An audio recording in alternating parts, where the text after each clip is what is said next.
the touch of a world that is older. I hit the switch and check the number, and I slumber. I hear the rhythm ringing through it. Flamenco guitar and cumbia music. I hear the talking of the DJ. The demolition, what does he say? I'm on a Mexican radio. I'm on a Mexican radio.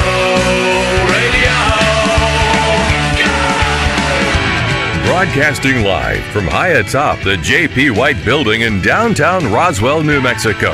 It's Mornings with Mike Winters on 106.5 Roswell's Talk FM. Is that what I sound like when I talk? Now, here's your host, Mike Winters. And good morning, one and all. Welcome to Mornings with Mike Winters. I am he. That would be me, Mike Winters. Happy Thursday, everybody. Yeah, welcome to Thursday. Hope it's a good one so far for you. Gorgeous. Once again, weather nice. Not too cold. Especially for, second day of December. Yeah. Yeah, can't complain. So, hope you're having a good one. Yeah, I'm having a hard time with blanket negotiation at this point because there's negotiating with blankets or just how many I'm going to need. A blanket coverage of any negotiation. How many I'm going to need for an evening. Oh, okay. So I feel like I'm either over blanketing or under blanketing depending upon the evening. I keep the room. The room I sleep in is relatively cold. Yeah. And there's like 4 blankets, of which to choose from. All of them, some of them, whatever. And I was not a pleasant night of sleep. There was a lot of tossing and turning, a lot of sweatiness. Yeah. So maybe you should start minimal, and then keep them on the side, and then if you need to throw one throughout the night, you do. And then that's kind of what I do. See, I usually just start with the top sheet, and it always ends up with 16 blankets because I got cold from the top sheet. It's like, yeah. So I just got to plan better. That's all. Oh man. Well, these are some real serious problems. Hashtag first world problems. My blanket situation's a little rough. I'm not gonna lie, actually. Maybe it's your mattress. Oh, dude. Tis a bit firm. Well, happy Thursday. Mm-hmm. Hopefully you got a well-rested sleep. Yeah, lucky. If not, you know what? There's some folks in town I can put you in touch with to help you out. Oh, yeah. There's a couple people. Yeah. Mm-hmm. Yeah, I know a few that help you out there. So depending upon what your problem is, got you covered. We've got a client for you. That's right. I got a full slate for you for today's show. Mm-hmm. I got to talk some NMMI football. Broncos, of course, are competing for a national championship. They're in the first round of the playoffs. They're going to be playing Sunday here at the Wool Bowl as they host Northwest Mississippi Community College. We're going to have some folks from NIMI join us here in just a bit, and we'll talk all about the game, season, all that good stuff, and where you can watch. Of course, you can go to the game, get tickets. That's the best way to watch. I always thought. But for your out-of-town friends and family, or if you don't want to go, I don't know. If it's here, you should go. But there is a link you can watch it. There is a fee. Yes. I believe it's $18 for that. But we'll talk all about that here in just a little bit with folks from NMMI. Yeah, we'll soak it in. In the 8 o'clock hour, we're going to have the folks from the Historical Society. Amy's going to is going to join us, and then we're going to have, I believe, artist Peter De La Fuente is going to call in, and I believe we're going to have one other as well, too. So we'll chit-chat with them, talk about the silent auction that's continuing through, I believe, Tuesday of next week. Yeah. And then the Historic Book Fair that's on Saturday morning out there, or Saturday, I should say, midday. And then in the 9 o'clock hour, about 9:15, Crystal Noble with the Humane Society here in Roswell will stop by and give us an update on pets available for adoption and all that good stuff. So very good. Yeah, and then we'll have all of your features of the local and variety news and whatever else we can come up with for today, sports, all that good stuff. All that stuff. I've noticed something. Okay. I didn't notice it until just recently because I really wasn't looking for them, but I have tried at several stores around Roswell Way, and I cannot for the life of me find regular Fritos. Just not Fritos corn chips. It started as a search for scoops. Mm-hmm.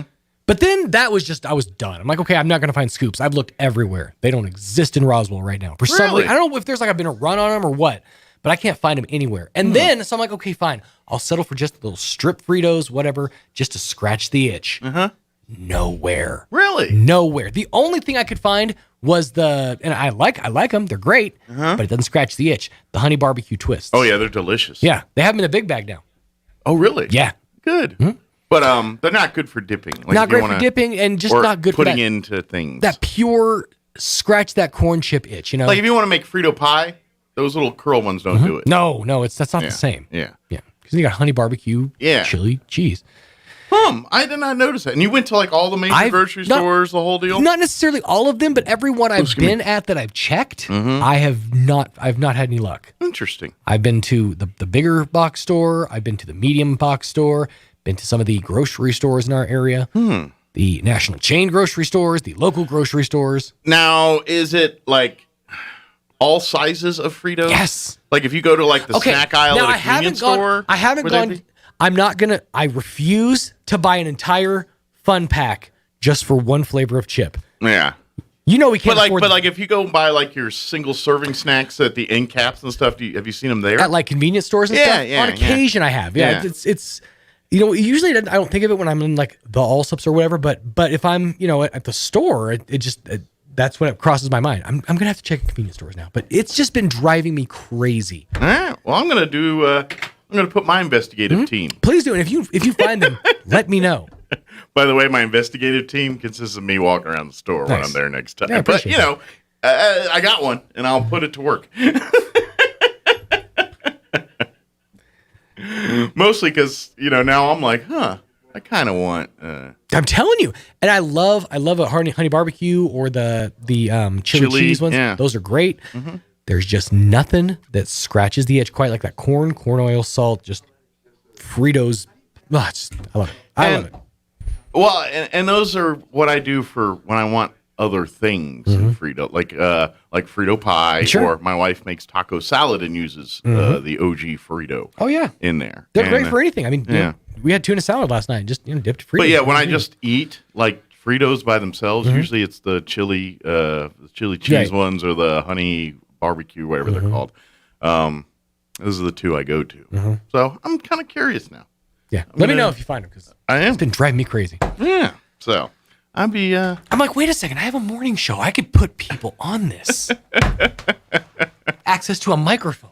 Yeah, I feel like the Frito situation is kind of is something under the radar here. All right. Well, here we go. Sam's 50 small bags. It's Sam's online for Fritos. I just got a text. Yeah, I think he wants the full size. Family size, I guess, would be the term. We can't afford the fun pack Napoleon. So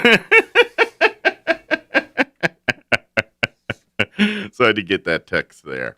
Hey, we're going to have a head coach of the New Mexico Military Institute Broncos football team here in just a few join us. Before we do that, though, let's go ahead and get you up to date on the weather. I'm meteorologist Steve Hamilton with your Pecos Valley weather. Mild temperatures for the next couple of days. We do have a cold front that'll move in on Saturday, cooling things off a little bit, but no rain for a while.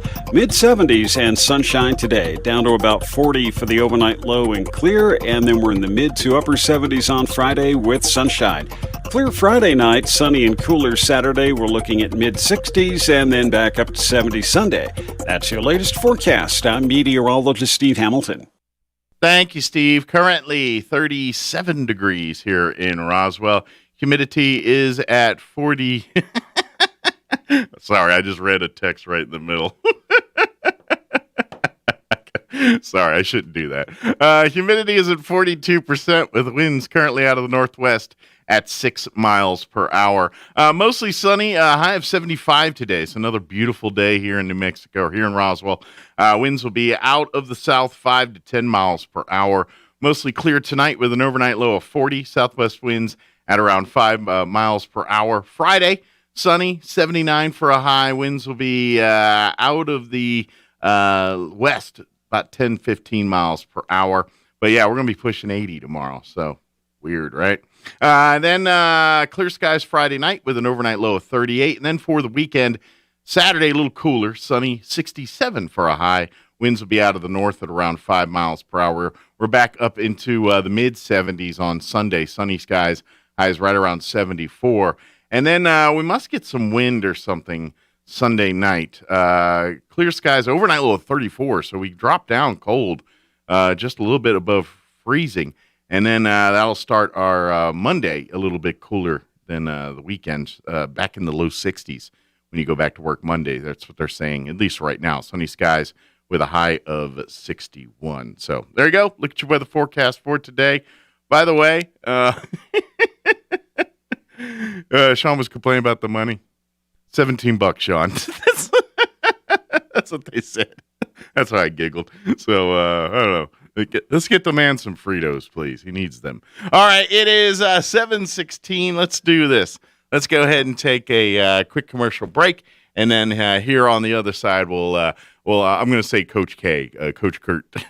I'm going to try to pronounce his last name when he's here. Head coach of the Bronco football team. We're going to talk some football on the other side. Don't go away. You're listening to Mornings with Mike Winters.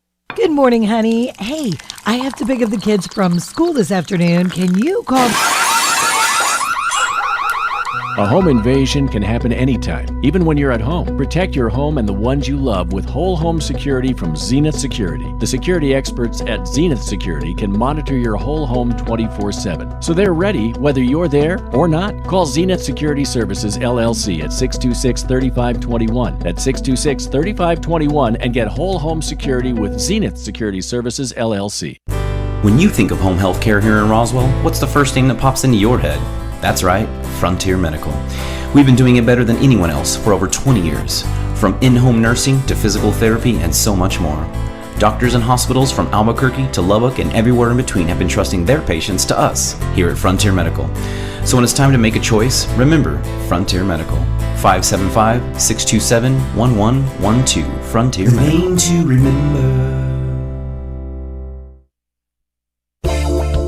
Fergie's Plumbing and Heating now has financing available through One Main Financial. Let Fergie's keep your house warm all winter long. Call 622-2260 today. And when you get a new HVAC unit from Fergie's, you get a $50 Cattle Baron gift card on them. Fergie's Plumbing and Heating, 622-2260. Fergalicious.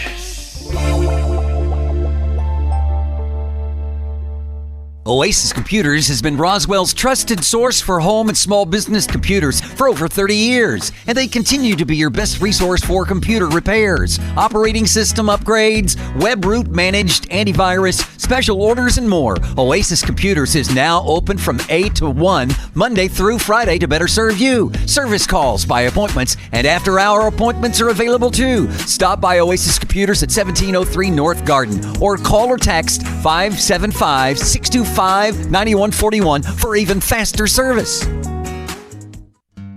George Wyatt was a family man. He was married to a wonderful woman that had 4 children. It was a time of war, and the Union Army needed Wyatt to go into battle. About that time he was about to go off to war, a young man named Richard Pratt volunteered to go in his place. Pratt, the single and more youthful man, was ready to fight for his country. The Army gave its approval, and Richard Pratt went off to fight in the place of George Wyatt. It wasn't long before Pratt would be killed in battle. In time, the Army came looking for George Wyatt to go to battle. He protested, explaining that Pratt went for him. When the Army looked in the records, there was his name, George Wyatt, deceased. You see, Richard Pratt died so that Wyatt didn't have to die. True story. Also a true story, Jesus died for you, so you won't have to die. You're loved. Remember that this week. Join us at the Country Club Road Church of Christ for worship at 10 a.m. on Sunday, located on the corner of Country Club and Washington in Roswell. The NMCA All-Star Game is going down this weekend, and KSVPTV.com is your home for all the action as the best and the brightest battle it out at the Wool Bowl. Scott Galletti and Joshua Grimes will have full coverage of the games, beginning with the 1 to 3A All-Star Game at noon and the 4 to 6A beginning at 3. Just head for KSVPTV.com and click on the All-Star Game tab to see it all. The NMCA All-Star Games, back-to-back coverage Saturday beginning at noon on KSVPTV.com. Sponsored by Roswell Ford. Being in the Army National Guard is about more than just serving your country. It's about being there for your community when your neighbors need you most. The Army National Guard makes college affordable. Serving part-time lets you attend school full-time while you take advantage of education benefits that can help you graduate debt-free. If a civilian career is your goal, serving part-time allows you to work at a full-time job. The skills, qualities, and contacts you'll develop in the Guard can open doors to a great civilian career. Want to serve but worried about being away from friends and family? Part-time service in the Army National Guard allows you to serve close to home. Serving in the Army National Guard lets you have the life you want while you enjoy the many benefits of serving your community and nation. You owe it to yourself to learn more about how the Army National Guard can fit into your life. Visit NationalGuard.com. Sponsored by the New Mexico Army National Guard. Aired by the New Mexico Broadcasters Association and this station. Here's a Mornings with Mike Winters fun fact. Due to extreme pressure and weather conditions, it literally rains diamonds on Neptune and Uranus. Stop snickering because I said Uranus. Here's Mike Winters. And good morning. It is 21 minutes after 7 o'clock, and joining us in studio this morning, head coach of the NMMI Bronco football team, which, by the way, is in the hunt for a national championship now. Coach, I'm just going to say Coach Kurt. How you doing, Coach? I'm doing great, Thanks for having me. Thanks for bringing on the show. Yes, Appreciate it. sir. Congratulations on well, first getting into the game and getting into the show, so to speak. And yes, sir. Now it's a whole new ball game, I guess, for the team now. It's kind of like a brand new season. So. Yeah, absolutely. But this is for folks that don't understand. It's kind of this is a big deal for the NMMI to. It's kind of explain that process to compete for that national champion. It's a lot harder than people realize to get into that. To just get in it, and then obviously once you're in, and you got to battle your way through. But kind of to give a sense of that accomplishment there. Explain people just how much of a big achievement this is for the team. It's huge. This is the first time the NJCAA has had it's a first inaugural playoff. Yeah. So to be one of the first 4 teams to be participating in it, I mean it's huge for the school and the program. Yes, sir. Yeah. Yes, sir. So I mean we're pretty excited for it. The guys are feel like we're ready. Yeah. So I mean they worked their butt off all season for it. So it's just pretty rewarding to be in the top 4 teams competing for it also. Absolutely. Does it? I'm curious. Does when moments like this happen for the team, obviously, us as fans of football in general, teams are very much that structure, regimented schedules that, coaches for the most part live and die by that. They want to keep their team on that schedule. Yes, sir. Hey, it's Tuesday, we're doing this, and this, so we can get ready for Saturday or whatever. Does that change in this world, or does that do you try to say, what, it's business as usual, or do you have to kind of do a lot of adjustments now? No, I mean the structure within the environment at school really helps out a lot. Sure. It kind of established that discipline within and the camaraderie that we want in as a team. Yeah. So it's huge to be from the school like New Mexico Military Institute to make it this far. Sure. Because like I said, it really helps and it helps the team out a lot as far as like the spirit and camaraderie heading into the season. Yeah. Just staying together when the adversity hits. Kind of bounce back from it and fight back and like I said, we're just very excited to be at this point of the season to keep playing in December. So we're really fortunate and just feel like hard work is paying off. Absolutely, and the great part is they get to play basically a home game here. Yes, sir. The game will be taking place this Sunday at the Wool Bowl here in Roswell. They're going to be their first opponent, and that's why I say first, because the idea is to have more after this. Yes, sir. This. That's the goal. That's the goal. First opponent here will be Northwest Mississippi Community College. They're going to be coming here to town. What do you know about this team right now? This team is a pretty good team. They won their. They made the playoffs, so obviously they're real teams at this point. They're from the Mississippi Conference, and that conference is pretty good. Okay. there were 4 teams that were battling it out for their conference championship, and they were the ones that came out on top, just like how we did. Sure. But yeah, Northwest is a pretty good team. Sure. On both sides of the ball. So we're gonna have to be on our best this Sunday to match their best. And like I said, they got some players, and I feel like Coach Benji Parker and his staff have done a great job with their team, getting their guys ready throughout the season. Because like I said, making it this far, is not easy. So. Sure. And I'm sure you're very familiar with this. This is something that I checked out a couple years ago.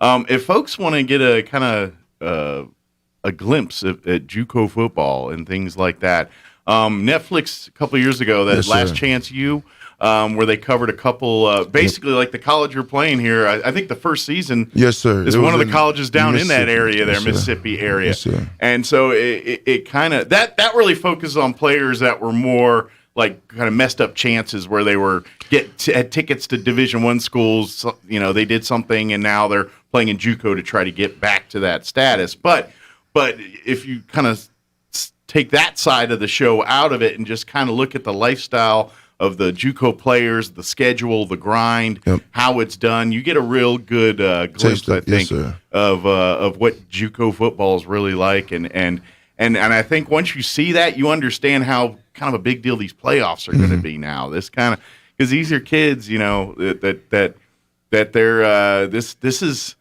For some, this is going to be the biggest stage they get on. They'll go on to be successful in other areas besides football. But as far as their football careers go, this could be the biggest stage for some and things like that. And so it's a pretty big deal too. It is. Like I said, a lot of these kids, come from a lot of different backgrounds. To be able to work together and to be one of the final 4. To play for it all, I mean, it's huge to the testament of the work that they put in. Absolutely. And seeing that's just the other side of the JUCO life that people see on the Last Chance U. But here at New Mexico Military, it's a totally different environment too, because we have structure, we have people, we have people that help out with us as a staff to get our guys in line and make sure they're out of. Stay out of trouble and safe as well. So. And that's why I kind of pointed out the really show focuses more on kids that kind of messed up and are trying to make their comeback. More so like a second chance from So that side of the show is not really kind of what we're talking about here, but just seeing how the practices go, kind of that the whole coaching and that's very similar in that. And I'm sure like when you watch that and you see the coaches working and stuff, you're like, man, that could be one of our coaching rooms here at we kind of deal we kind of deal with some of the same problems as far as like kids and all this stuff. Sure, but they're students. They're young 18, 19-year-old kids. So like I said, I think the guys that came here at NMMI, I mean, they're great kids.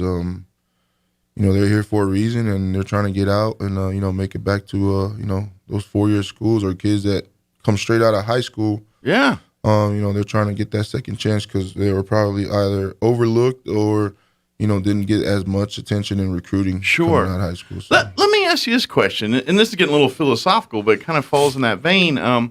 Because obviously you have student athletes on your team that and like some of those situations you see on TV and everything, some of those students, their ultimate goal is to try to get on to be a professional football player. Where at the Institute, that's not always necessarily the case. I mean, because some may be pursuing a military career, some may be pursuing a business career. There's football is just kind of, hey, I'm in college, I want to play football, and I'm going to play football. Yep. So does that juggle or change on what you do as a coach, or is it as you see in some of the ones where all the players are oriented towards making another level of football? That's the beauty about coming to New Mexico Military. You don't just focus on one goal. I mean, yes, making it to the NFL and the 4-year school, it's a great goal to have. Sure. But New Mexico Military have options. There's the JROTC program, the preparatory program. Sure. And then many other, degree programs that we have on campus that kids can, major in and, by the time their second year is done, they kind of find out, this is what I want to do. But majority of them have the goal of and the desire to make it to a 4-year school, ultimately and make it to the NFL. Sure, and so a lot of them still have aspirations of playing past JUCO football here. Yes, sir. Cool, good deal. 'Cause I didn't know with it, being at NMMI where that changes that, where, because you have kids that are trying to get into football, or obviously NMMI is a little, like, I'm trying to say this, community college, you sign up, you're in. Where NMMI, you have to apply, you have to be accepted. You know what I mean? There's a tougher criteria to get into NMMI, and so people that maybe aren't solely anything before, they're going to move on past that. Yes, sir. You know what I'm saying? So you're getting guys that, let's say, and I hate to say it this way because it's not right, but at the end of the day, their end game's not football. So they're not, you know what I mean? And that's the message we're trying to, as coaches, football is not everything. Yeah. We would like to all play on Sunday, on TV and stuff, but at the end of the day, football is not everything. That's why we stress the importance of academics. Yeah, absolutely. Get your degree so when you plan A doesn't work, you can fall back to plan B. Well, and even if football is everything, I've yet to meet a football player that's 45, 50 still playing football. Yes, sir. And unless you're Tom Brady. Unless you're Tom Brady, yes. Exactly. Unless you're Tom Brady. Yeah, and they haven't invented the Fountain Youth for real yet, so very good. Now, actually, if you don't mind, I want to take a quick break here and hang out for a few minutes.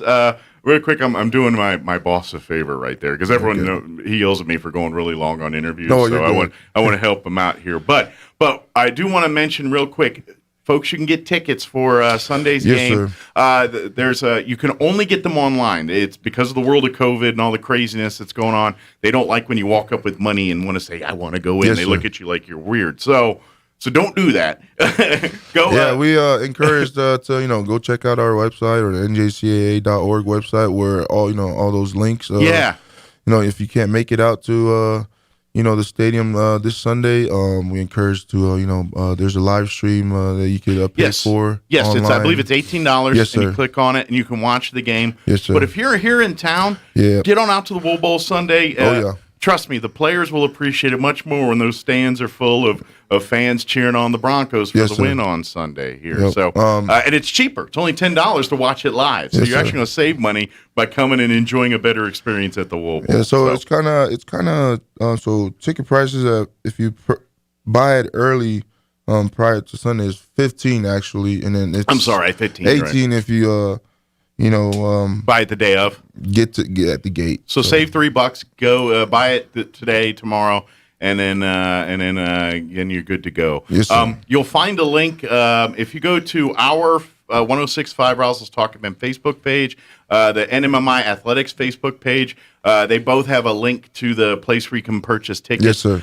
They also have a link for the preview of the game. In there, you'll find a link if you would like to watch the video streaming of it. Either way, so you'll find the ticket link too. They're both right there. That's probably the quickest, easiest way if you want to access where to get your tickets there for that. So cool. Let's do this. Let's take a quick pause for news, and then King Commando, and then we're going to talk more with Coach Kurt here because I want to talk real quick a little bit about your ties to NIMI. You're growing up here. I want to get in that side a little bit. So let's talk about that on the other side. Now, a Pecos Valley News update. I'm Jared Cirillo. Roswell police arresting a woman for murder. In March, a man's body was found outside the south side of the Roswell Air Center.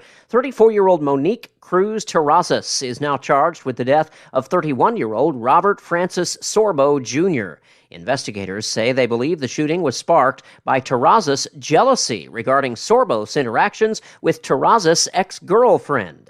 Further, they say the shooting happened after Terrazas agreed to give Sorbo a ride to Artesia. The U.S. Navy is now sending a 20-member medical team here to New Mexico to help the San Juan Regional Medical Center cope with a staff shortage for treating COVID patients. The military team is being deployed at the request of the Federal Emergency Management Agency and is scheduled to arrive at the Farmington Hospital by Sunday. New Mexico, one of 7 states where military teams are deployed or soon will, according to a statement issued Monday by U.S. Army North. You're up to date. I'm Jared Cirillo reporting. If you get a friend request from someone who you don't know on social media, be especially careful. For the first time ever, Debt collectors can legally contact you through email, text, and social media. I'm Kim Commando, brought to you by T-Mobile. Their advanced network now goes farther than ever before. Visit T-Mobile.com/55 today. The Fair Debt Collection Practices Act passed in 1977, way before our digital lives took over. It's been updated, so starting this week, debt collectors can now reach you by email, text messages, and social media. Thankfully, the often rude and relentless debt collectors must follow certain rules. On social media, they cannot post anything publicly. They can only contact you via direct message, and they can't pretend to be someone else. They must also tell you that they're trying to collect a debt in the very first message. And if you want them to stop contacting you by email, text, or on your social media, there must be a way to opt out, and you can tell them to stop. Get more tech news at commando.com. Does it make sense that the same company who controls half of all online retail also passively eavesdrops on your private conversations at home? What about the idea that a single company controls 90% of internet searches, runs your email service, and gets to track everything you do on your smartphone? Big tech is powerful, and they profit by exploiting your personal data. It's time to put a layer of protection between your online activity and those tech juggernauts. When you run ExpressVPN on your device, the software hides your IP address, making your activity harder to trace and sell to advertisers. ExpressVPN also encrypts all your internet data to keep you safe from hackers without slowing your connection. Just download the app on your phone or computer, tap one button, and you're protected. Go to expressvpn.com/Kim to get an extra 3 months free on a 1-year package. That's expressvpn.com/Kim to get 3 extra months for free. That address again, expressvpn.com/Kim. Here's a Mornings with Mike Winters fun fact. The catfish has over 27,000 taste buds. Do you think they prefer fried or blackened? Here's Mike Winters. And good morning, 7:37, and Coach Kurt back with us here, NMMI Broncos football head coach here as his team getting ready to get into the mix for a JUCO National Championship here Sunday as they're going to be hosting the Northwest Mississippi Community College football team. They're going to be here. That game scheduled for Sunday is at 2 p.m., I believe, right, Coach? Yes, good deal. So, all right, Coach, I'm going to make you say your last because I can't. It starts with a T, and there's a lot of vowels. Yes, sir. Yeah, my full name is Kurt Telfasau. So, Telfasau? Yes, sir. Telfasau. Okay. Now, obviously, you're from Samoa, American Samoa, right? That's yes, your originally, but Nimi's been kind of your, I guess you could say, home for quite a bit of your adolescent years. Yes, sir. Graduated college, got my only scholarship opportunity out of college from the Mexico military, from Jeff Lynn. Yeah, he was a head football coach back then. He's well-known man here in Roswell. So you're like you raised kind of in the Roswell football tree, man. Yes, like like NFL when you talk about coaches and they're like, well, he's a coach under Holmgren, and yep. You're under the Lynn and the coach Fortner. Yes, sir. You're in that vein of yes, sir. Of football royalty around here. I played under both the Lynn brothers, Jeff and Josh, and also Joe Fortner, and coached under Coach Joe Fortner gave me my first opportunity to coach at the college level. So forever in depth and grateful for those guys for the many things that they done and influenced in my life. Sure. So the things you like when you're talking to your players, I'm sure Coach Fortner and Coach the Lins, and they're kind of they're speaking through you to them sometimes just because of the stuff you've learned. Yes, sir. Yeah. Yes, sir. That's cool. So. That's awesome. What I'm curious. What did you play when you were part of the Bronco football team? I played. Came here as offensive line. Got switched over to defensive line. So you play both sides, or have played both sides? Have played, yes, sir. So what do you like better? You like hitting or be hitting? Kind of like both, but mainly, I've been playing defensive line for the most. So I like that part of that side of the football. So I guess, and I say hit or be hit, and really offensive line is kind of it's kind of both. Yeah, I mean, if it's the run game, you're hitting, yes. and if it's the pass game, you're getting hit. Basically, yes, sir. Yes, that's why linemen always love run plays over pass plays. I think if an offensive lineman, actually now I was gonna say if offensive lineman's a head coach, they may never throw the ball, but you said you got some dabbles in defense. Our football team, man. Our offensive staff. Coach Chase Kaiser, Coach Rodriguez, and Coach Nelly Vasquez. They do a great job of coming up with game plans during the week for our guys to be successful on Saturdays.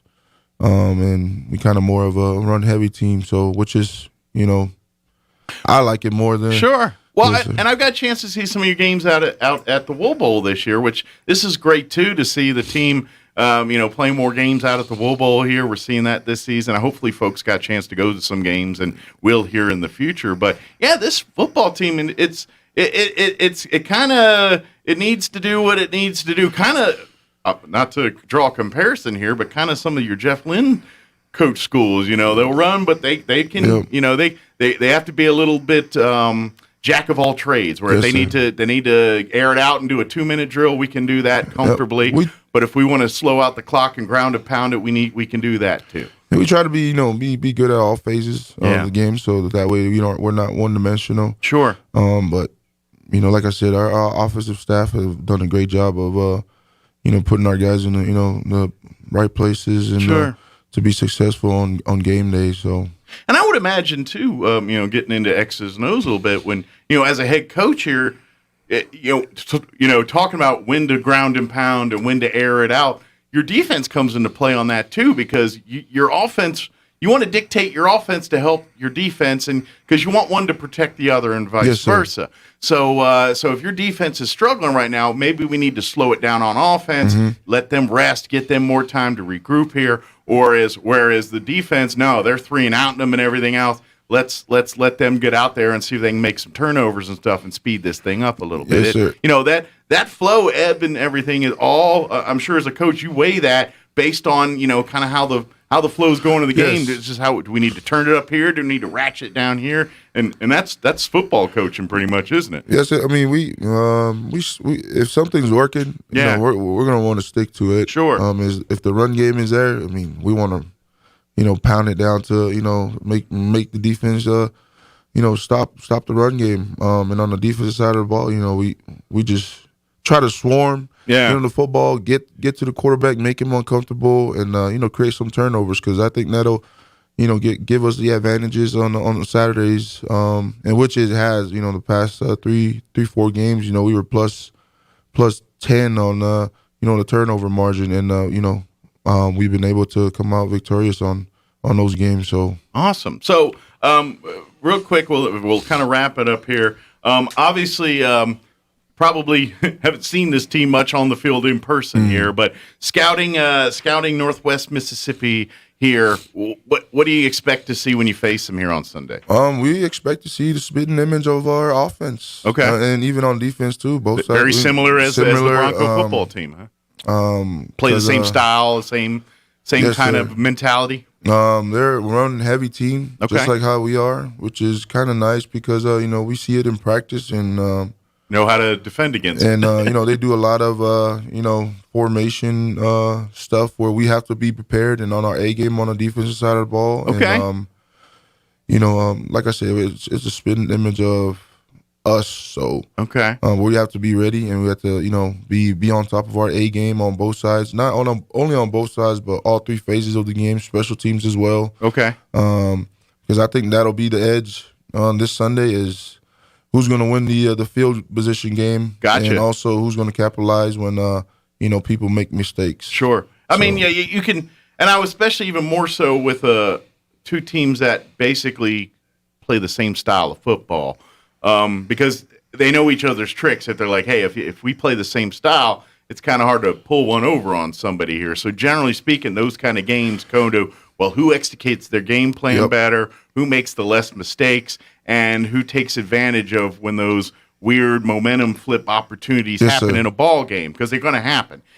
Anytime a game like this takes place, usually a block punt or a muffed field goal, something that got messed up usually changes the momentum in that game. Yes, sir. And so that's probably what you're looking for on Sunday is to take advantage of those situations. We're going to preach on our guys all week to make sure that we execute what we need to execute and play as physical as we can, but also within the whistles and not after the whistle, because a penalty here and there can change the momentum, change the momentum of the game, and it can hurt or either help us. So, but yeah, that's the goal, is to be on our best A game. Sure. On all three phases of the game this Sunday. I just asked one more question. I just want to ask it here because, speaking of that, because you're talking about penalties and things, that's discipline. Your guys have to be disciplined, not to, when you get frustrated about something, not to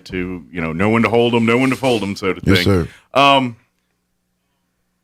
The New Mexico Military Institute's pretty good about getting discipline in. You know what I mean? Yes, sir. I got to imagine that's an advantage for NMMI, where when it comes to those moments, because the military bearing, the things that are instilled in these kids outside of the football field is just part of the lifestyle at NMMI. I got to imagine that's got to be a bit advantage there, because your guys sir. just, because they live that. They live that core values and things. And I'm not saying... I'm just saying they're always held accountable that way. Yes, and sir. so I imagine when it comes to being on the football field, they're trained a little better, be more disciplined. Like I said, with the structure that we have at the the institute, we try to portray that that structure through our guys, and also on Saturday. Act like you've been there before. Yes, sir. Yeah. And we kind of got this model from our little slogan from our old head coach, Coach Joe Forstner, the Grindhouse football. And we only have 2 game goals on Saturday. We got to play harder than everybody else and play smarter.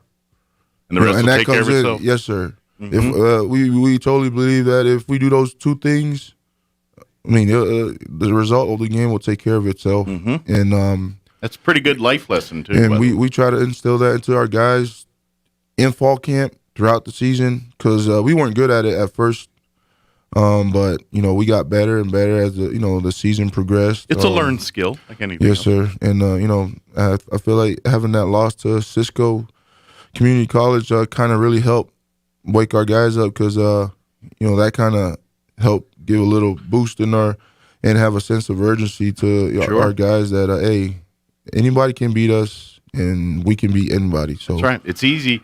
It's sometimes easy to get. You want confidence. You want self-assured. You want those things. Yes, sir. But it's easy to have a little bit too big of a dose. And sometimes the best education and team building exercises is a loss together, to experience that and make everyone assess and be on the same page sometimes. Yes, sir. So I've heard that time and time again from many coaches, and sometimes the best medicine is a loss for a team that experiences success all the time. An early loss too, not late this season. So. Yeah, exactly. Time we got time to work back from it. Yes, sir. Yes, sir. So everyone, come on out Sunday. This Sunday, at 2 p.m. at the Wool Bowl. Just want to ask, the whole town to, come out and support your New Mexico Military, Bronco football. It'll be a fun game. It'll be a good one too. Northwest Mississippi is a good team, so it'll be a good one this Sunday. We would like to see everybody out there to, cheer us on and get your tickets. Yes, sir, and get your tickets early so you don't have to wait at the gate. All you gotta do is scan and get your advance tickets. That way you're good to go. Again, you'll find a link to get tickets for Sunday's game. You'll find them on our 106.5 Roswell's Talk FM Facebook wall, the NMMI Athletics Facebook page. Yes, if you go there, you'll find the links there. You'll find the preview of the game if you want to read if you want to get way into more of the X's and O's than we did here and kind of learn more about the teams. You'll find the full preview there. And then towards the bottom of that, you'll find the links to purchase tickets to be at the game of the Wool Bowl, and I believe right below that is the link to for out-of-town friends and family if they want to watch the game. There's a $18 fee to watch it, and like you said, it's $15 if you get your advance tickets there through the thing. It'll be $18 at the day. And also, there'll be an all-star game before it too. A lot of local talent will be in town. So Saturday, yes, sir. Encouraged to come out and check those kids out too as well, because we have a bunch of local kids on our team. And, I imagine some of your scouts will be in those stands, getting a good, get some eyeballs on some of those players. We'll definitely be there to check out some of those kids because New Mexico has some kids that can play because I feel like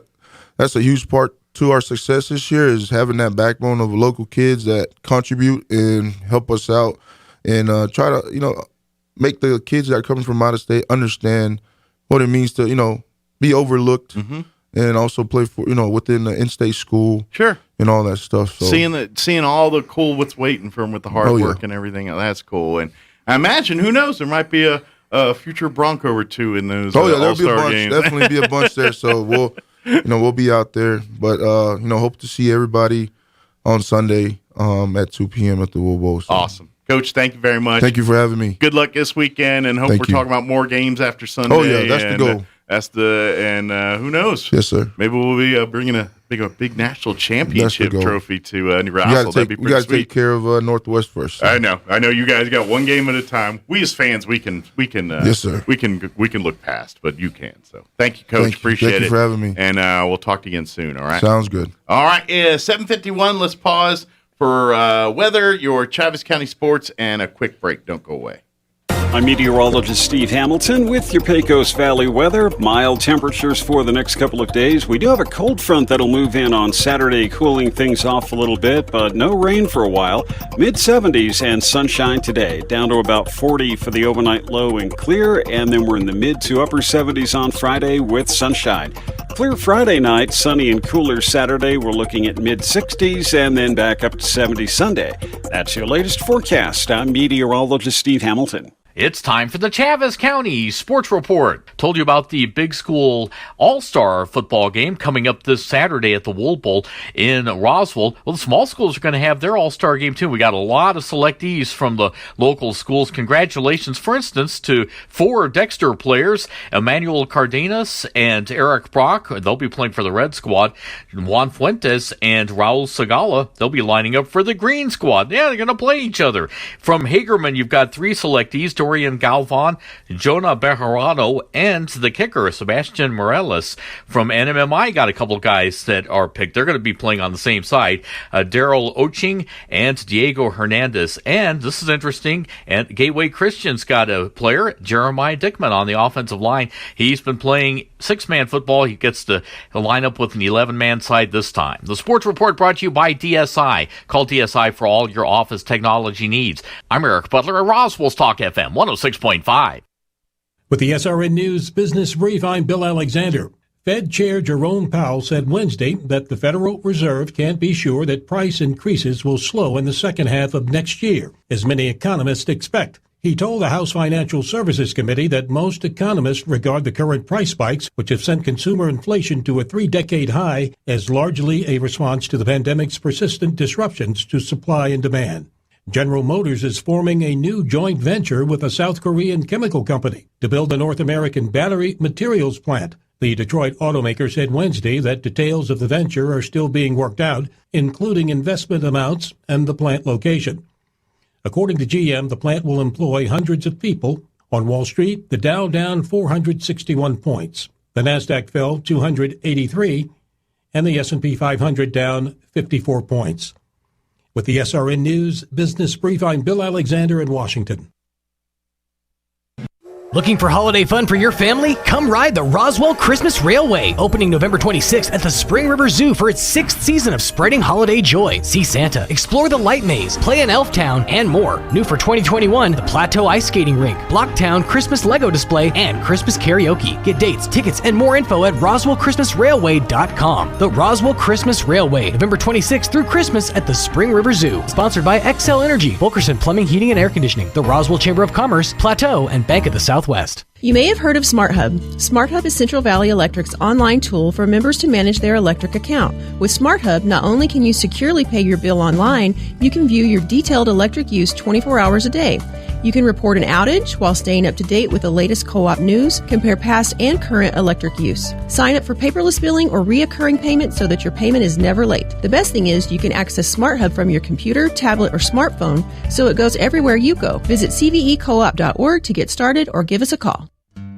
George Wyatt was a family man. He was married to a wonderful woman that had 4 children. It was the time of war, and the Union Army needed Wyatt to go into battle. About that time he was about to go off to war, a young man named Richard Pratt volunteered to go in his place. Pratt, the single and more youthful man, was ready to fight for his country. The Army gave its approval, and Richard Pratt went off to fight in the place of George Wyatt. It wasn't long before Pratt would be killed in battle. In time, the Army came looking for George Wyatt to go to battle. He protested, explaining that Pratt went for him. When the Army looked in the records, there was his name, George Wyatt, deceased. You see, Richard Pratt died so that Wyatt didn't have to die. True story. Also a true story, Jesus died for you, so you won't have to die. You're loved. Remember that this week.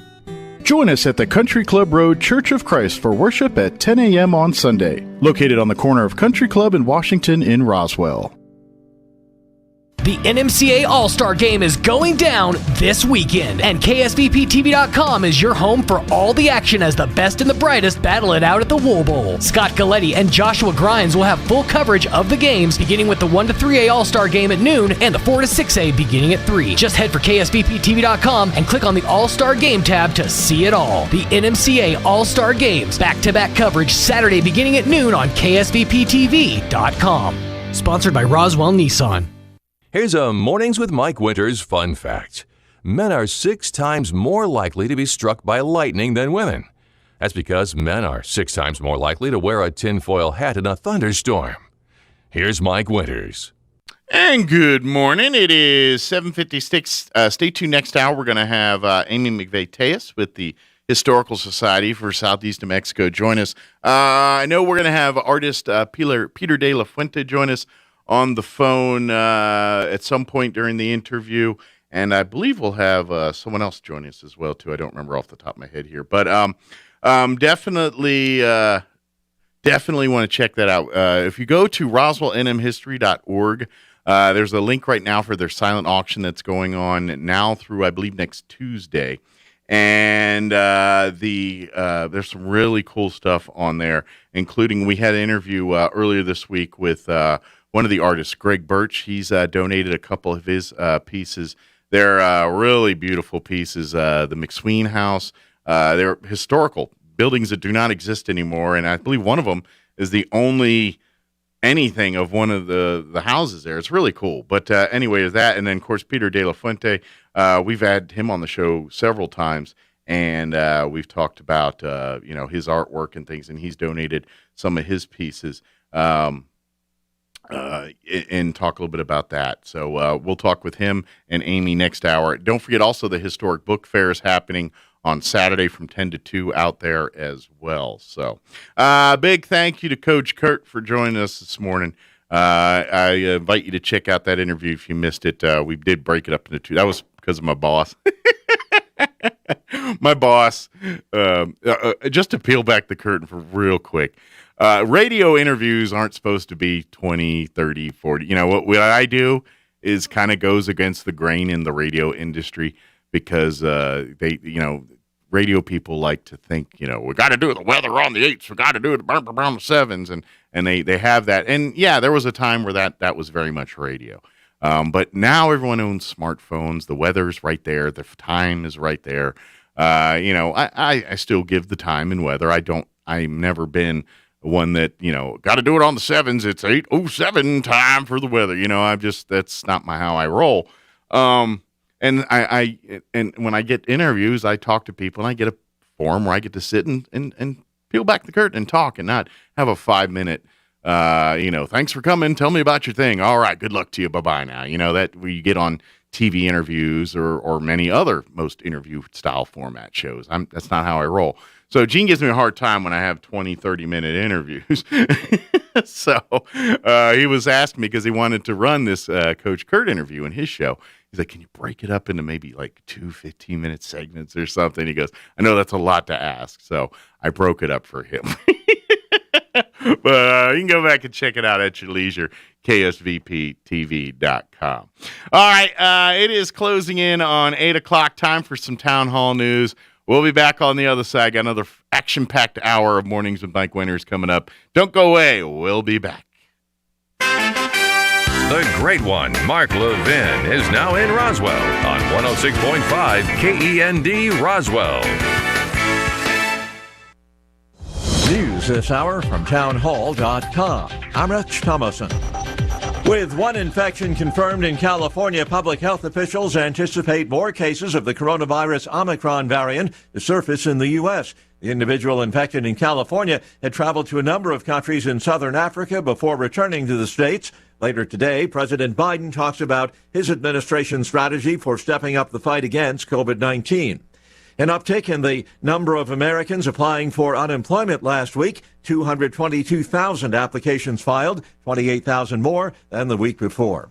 Well, apparently billions in taxpayer dollars, COVID funds set aside by Congress, wound up in the wrong hands. As the Democrat-controlled Congress tries to push through President Biden's multi-trillion-dollar spending bill, Waste Watchers say they may want to take note of a new audit that reveals that last year Congress rushed over $3.7 billion in small business relief to companies that were not even eligible to receive those funds derived from taxpayers' money. Ken Lorman reporting. Forget the bail. He's in jail. 15-year-old Michigan school shooting suspect Ethan Crumley has been denied bail, moved from a juvenile detention facility to a jail cell. Prosecutor Mark Keith says that's the right place for him. Judge, a preliminary review of the defendant's social media accounts, his cell phone, as well as other document evidence recovered on scene show that this defendant planned the shooting. He deliberately brought the handgun that day with the intent to murder as many students as he could. This week's attack at the high school, Oxford Township, Michigan, left 4 students dead, 7 others wounded. Watching Wall Street, stocks higher. The Dow's up 497 points, the Nasdaq ahead 85, and the S&P 42 points higher. More on these stories at townhall.com.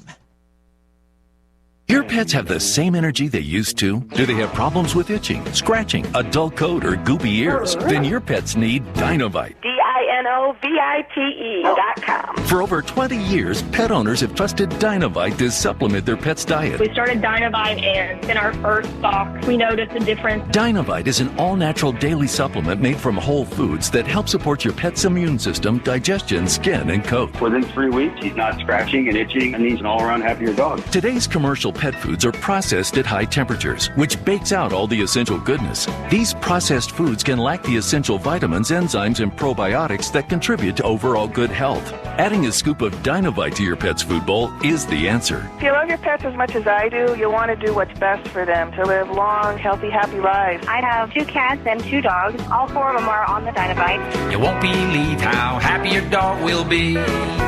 DINOVITE.com. The International Olympic Committee says it has spoken for a second time to Chinese tennis player Peng Shuai amid ongoing concern about her well-being. In the video call, which took place on Wednesday, the IOC said Ms. Peng appeared to be safe and well, as she was in a previous call last month. It said it was engaging in quiet diplomacy to get assurances about her situation. It contrasts with the approach of the Women's Tennis Association, which on Wednesday suspended its tournaments in China. This second IOC call is unlikely to convince everyone that the tennis star is really safe and well.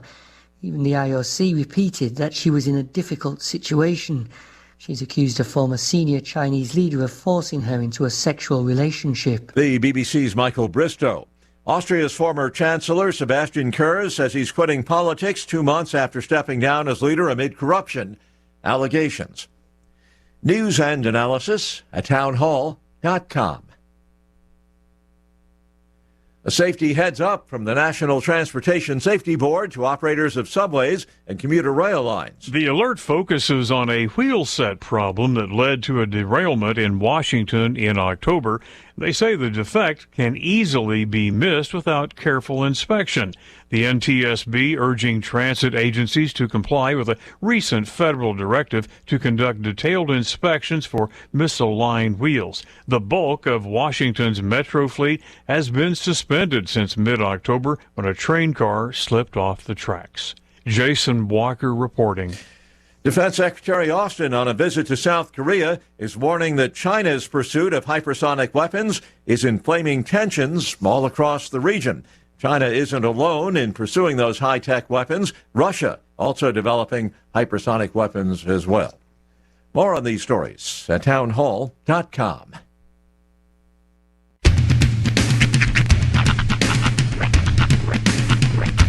What in the wide, wide world of sports is going on here? I promise you, whatever scum did this, not one man in this force will rest for 1 minute until he's behind bars. Now let's grab a bite to eat. Yeah, come on. I feel the hot wind on my shoulder and the touch of a world that is older. I hit the switch and check the number. Leave it on and then I slumber. I hear the rhythm ringing through it. Flamenco guitar and cumbia music. I hear the talking of the DJ. The devil listen, what does he say? I'm on a Mexican radio. I'm on a Mexican radio. Broadcasting live from high atop the J.P. White Building in downtown Roswell, New Mexico. It's Mornings with Mike Winters on 106.5 Roswell's Talk FM. Is that what I sound like when I talk? Now, here's your host, Mike Winters. And good morning. It is 6 minutes after 8 o'clock. Welcome to hour number 2. The Deuce. Mornings with Mike Winters, right here on 106.5 Roswell's Talk FM. Happy Thursday, everybody. Hope Welcome all of you, hope you're having a good one. Hope it's going just swell for you. Just ate a powdered donut. Oh, did you? Yeah, and the problem with doing that right before you have to be camera ready is or don't care. Like or don't care. Well, all of a sudden you're like, wait, do I have any here? Because if I have any here, that's gonna look real bad on camera. Right, like, you powdered your nose. I get real passionate into my donut eating. Okay, sometimes I like to go in there, you know. But yeah, no powdered sugar, just in case. Now I have another question. Huh? Where'd this powdered donut come from of which you speak? Vending machine. I got a 6-pack of them for $1. Okay, I didn't know if someone slid donuts in on us or something. No, I wish. Yeah, but here's the thing. Not that I'd eat one. But honestly, answer me this. Outside of packaged donuts, have you ever, in a donut shop, seen a full-sized powdered sugar donut? Not unless it was jelly-filled. They don't exist. Yeah. They don't exist in the real donut world. The closest thing is powdered the jelly-filled sugar cake donut. Yeah. What happened?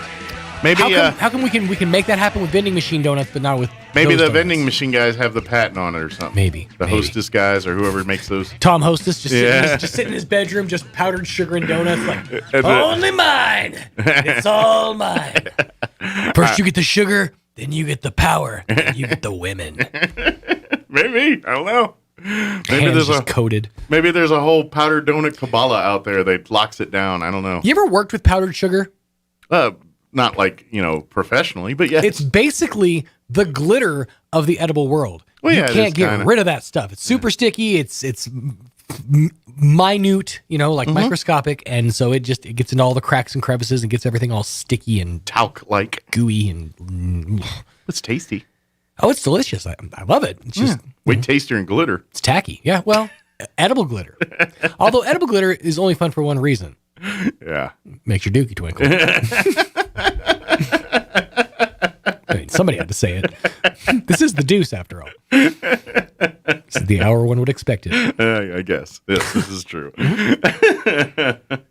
Yeah, you are correct, though. I don't recall ever seeing, like, at a donut shop, a powdered cake donut. Just the jelly-filled powdered and it sounds version. Delightful. Yeah. Like a full-size powdered sugar cake donut. I think what's going on there is the donut, big donut, or the donut. Big donut. They're going, yeah, but we got jelly in ours. Well, okay, true. The ones without the holes. Yeah.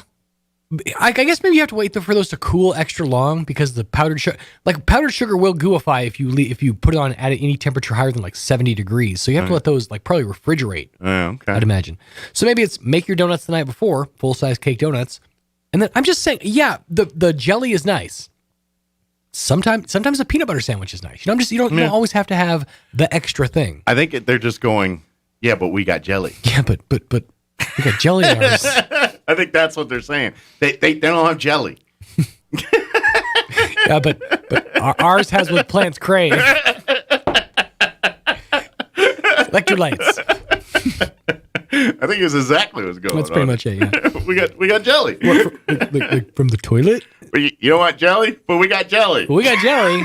You can always just, eat around the jelly. Yeah, you got the donut, but we gave you jelly. What if I've got like a random raspberry allergy or something, whatever like fruit filling they happen to have? But we got jelly. And we also got this Bavarian cream. Checkmate. Dang it. Oh, yeah, we stuff cream. Sometimes chocolate cream in there. Yeah. Uh-huh. You know what I really haven't had in a long time? I feel like it's one of those things that, like, as an adult, it's hard to justify. Is a Long John. Yeah. Like going to a donut shop and ordering a Long John. Is that not an adult thing to order? It feels odd to me. Like, when you're ordering your donuts, you're like, oh yeah, let me get 2 of those chocolate Long Johns. I don't know, I feel weird ordering them. Yeah. Are you referring to like an eclair? No. Like what's it? Because a Long John's not. It's the long, like the long donut with just like the little bit of frosting on top and the cream in the middle. Yeah, I call that an eclair. Okay, but is it? But it's not cake per se. It's a different type of dough. And it's like a yeasty a yeast donut. Basically. Yeah, we call those eclairs back east. Well, I mean, we call them eclairs here too, but we also have. I always thought a Long John was something else. Like it was not a frosted, like it was just like a long, like fritter-like donut. No, I mean every Long John I've ever had is basically is what an eclair is, just from a donut shop. So I got to look up because I think there's a nomenclature difference here. I'm wondering what's going on. Well, maybe it might just be a Southern thing because I grew up in Oklahoma, so it could be that. So yeah, because we always Long John was something else to us. Long John was like a fritter-looking thing that I never got, but we get eclairs. And eclairs weren't necessarily a morning dessert. They were. That's like an evening dessert. That's an evening dessert. That's a Long John. Huh. Yeah. So we always call that something else. Mm-hmm. It's more like a bar. Sometimes they're called bar donuts. I've actually seen them called chocolate bars, caramel bars, stuff like that. But where I come from, like back by Oklahoma, they were Long Johns. So. What's wrong with them? Nothing at all is wrong with them. They're delicious and amazing. I just feel odd. It's like being a man eating a banana. Just like there's a point where you kind of feel weird about it. Yeah. You're like, I gotta get a Long John in each hand, just your happy boy. But Long John's an eclair. By the way, Chris, if you're gonna be dropping donut facts, you better be bringing some to the office. But now I want to know, where is that line of which eclairs are not eclairs and they're just Long Johns? What constitutes an eclair versus, I think, maybe refrigeration? Possibly, because every eclair I've ever had is served cold, similar to like a cream horn. Where the Long John isn't? So maybe the cream in the middle is different. Maybe. It could be. Because Bavarian cream was what's always used in the Long Johns. We need a baking expert. We do. Doggone it. You know one. I do. Get her on the horn. Get Misty on the horn. We'll have to make that an upcoming segment. Questions answered with Misty. Oh, shoot. Pulling up to Andrews now. Nice. Thanks, Chris. Ask and you shall receive. Ask them. Yeah. While they're there, good point. There you go, Chris. Yeah, ask them. See if they can give us a dissertation on the eclair and a Long John. Yeah. Educate us. Yes, please. Mm-hmm. These are vital things that we need to know. Absolutely. For the sake of humanity. Indeed. Yeah. All right, 8:13. While we figure those problems out, here's your weather.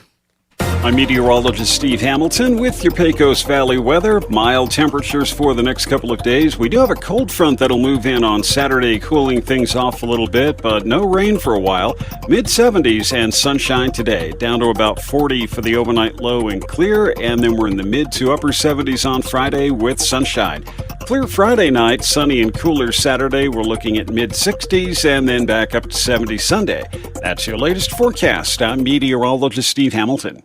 Thank you, Steve. Currently 42 degrees. You see, now Andrea sent me a picture of an eclair and a Long John, and they look the same. The eclair looks a little more fancy. Other than that, I don't see the same. I don't know. We need an expert. We need a baking expert on that. Humidity right now, 35%. Winds are calm at the moment. Mostly sunny today. Expect a high of 75. Winds will be out of the south, 5 to 10 miles per hour. Mostly clear tonight with an overnight low of 40. Southwest winds at around 5 miles per hour. Friday, sunny, 79 for a high. Yeah, it's December 3rd tomorrow. My brother's birthday, by the way. But, we're pushing 80 tomorrow. Winds will be out of the west, 10 to 15 miles per hour. Clear skies Friday night with an overnight low of 38. Northwest winds at around 5 miles per hour. Saturday, a little bit cooler, but still pretty pleasant. Sunny, 67.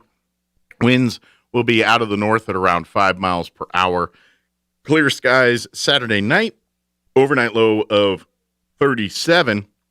And then Sunday, beautiful day, sunny, back into the mid-70s. 74 officially. And then I don't know if we're going to get some wind maybe Sunday and Sunday night, but clear skies, overnight low of 34. So it's going to be chilly Sunday night, overnight. And then highs of only 61 on Monday of next week. So a little bit of a cold front going in through, looks like Sunday evening at some point. All right, it is 8:15. Amy McVeigh-Tejas with the Historical Society for Southeast New Mexico will join us here in just a bit. We're going to take a quick commercial break, and then we'll talk all of that on the other side. Don't go away. You're listening to Mornings with Mike Winters. George Wyatt was a family man. He was married to a wonderful woman that had 4 children. It was a time of war, and the Union Army needed Wyatt to go into battle. About that time, he was about to go off to war. A young man named Richard Pratt volunteered to go in his place. Pratt, the single and more youthful man, was ready to fight for his country. The Army gave its approval, and Richard Pratt went off to fight in the place of George Wyatt. It wasn't long before Pratt would be killed in battle. In time, the Army came looking for George Wyatt to go to battle. He protested, explaining that Pratt went for him. When the Army looked in the records, there was his name, George Wyatt, deceased. You see, Richard Pratt died so that Wyatt didn't have to die. True story. Also a true story, Jesus died for you, so you won't have to die. You're loved. Remember that this week. Join us at the Country Club Road Church of Christ for worship at 10 a.m. on Sunday, located on the corner of Country Club and Washington in Roswell. When you're not feeling well, the last thing you want to worry about is how soon you can get in to see your healthcare provider, or even finding a provider if you don't have one. Well, now you can feel better, knowing that the Loveless Healthcare Center in Roswell offers same-day or next-day appointments for when you're not feeling well, or for checkups, annual exams, or any chronic issues that need attention. To schedule an appointment or to find a new healthcare provider, call 625-3222 today. And there's a downfield pass that goes into the hands of Jalen Smith, and he is into the end zone for 6. Touchdown, Broncos. Your NMMI Broncos are in the national championships and will play their first-round game Sunday, 2 p.m. at the Wool Bowl in Roswell, New Mexico. Tickets are only $15 and available online at njcaa.org/tickets. The NMMI Broncos versus Northwest Mississippi Community College, Sunday at the Wool Bowl, 2 p.m. Be there and support your Broncos. It's back and just in time for Christmas, the Yucca Blossom Christmas Jamboree. Come experience a winter wonderland of vendors. Over 50 will be fully stocked to help you take care of all of your Christmas shopping. No waiting, no shipping. The Yucca Blossom Christmas Jamboree is Saturday and Sunday, December 11 and 12 at the Eddy County Fairgrounds. Family fun includes a cornhole tournament, Moose Caboose Kids Train, a mechanical bull, Runyon Ranch Petting Zoo, and more. Bring the kids because you know who will be there too. Saturday and Sunday, December 11 and 12 at the Eddy County Fairgrounds in Artesia. And thanks to Navajo Refining Holly Frontier for helping us get the word out. The NMCA All-Star Game is going down this weekend, and KSVPTV.com is your home for all the action as the best and the brightest battle it out at the Wool Bowl. Scott Galletti and Joshua Grimes will have full coverage of the games, beginning with the 1 to 3A All-Star Game at noon and the 4 to 6A beginning at 3. Just head for KSVPTV.com and click on the All-Star Game tab to see it all. The NMCA All-Star Games, back-to-back coverage Saturday beginning at noon on KSVPTV.com. Sponsored by the New Mexico Department of Workforce Connection. Here's a Mornings with Mike Winters fun fact. You burn more calories sleeping than you do watching television. For the ultimate workout, fall asleep in front of the TV. Here's Mike Winters. And good morning. It is 19 minutes after 8 o'clock, and joining us on the phone this morning from the Historical Society for Southeast New Mexico is Amy McVeigh-Tejas. Good morning, Amy. Good morning. And you hear ringing in the background. That's me trying to get artist Peter De La Fuente on the phone. Let me see if we got him in there. You got me. There he That is. is perfect Sorry, timing. we're on the air now. Sorry, we were busy Mike, doing you a bunch meant of to stuff do in the that. break That was there. like boom, boom, yeah, boom. it was planned. That was It was pure planning. like impeccable timing. Yeah, that was pure timing, just perfect. I just did that by design. Yes. Good morning. Joining us on the phone this morning, artist Peter De La Fuente is back with us as well. Good morning, sir. How are you doing today? I'm doing great. How are you? Doing great. Thank you for spending a few minutes with us. We appreciate taking time to talk with us on the radio this morning. I'm very honored to be here. Very good. I'm excited about this auction that Amy's got going. How are things going with that? They're going great. Thank you for asking, Peter. They're going so great. Yeah. The only item that has immediately been sold is, of course, Peter De La Fuente's. Oh, someone said I ain't messing around with this bid nonsense. I'm buying it now. No, taking care of business. So thank you, Peter. Well, and I'm honored. And how wonderful Peter is that he said, well, since we sold that, why don't I just donate another one? Oh, that's so I'm cool. like, come on. So quick, buy that one real quick and you'll donate it. I'm just kidding. I get ready here. So yes, ladies and gentlemen, if you go to the website at roswellmhistory.org, you see the silent auction and you're scrolling down and you can't wait to get to the beautiful art we have to offer. Yes, it's going to say sold on Peter De La Fuente's print. We had a generous donor donate a frame. It was a magnificent presentation. That's sold. All right. So that's a prime example, ladies and gentlemen. You can't just sit around on these wonderful opportunities because they're going to come and go.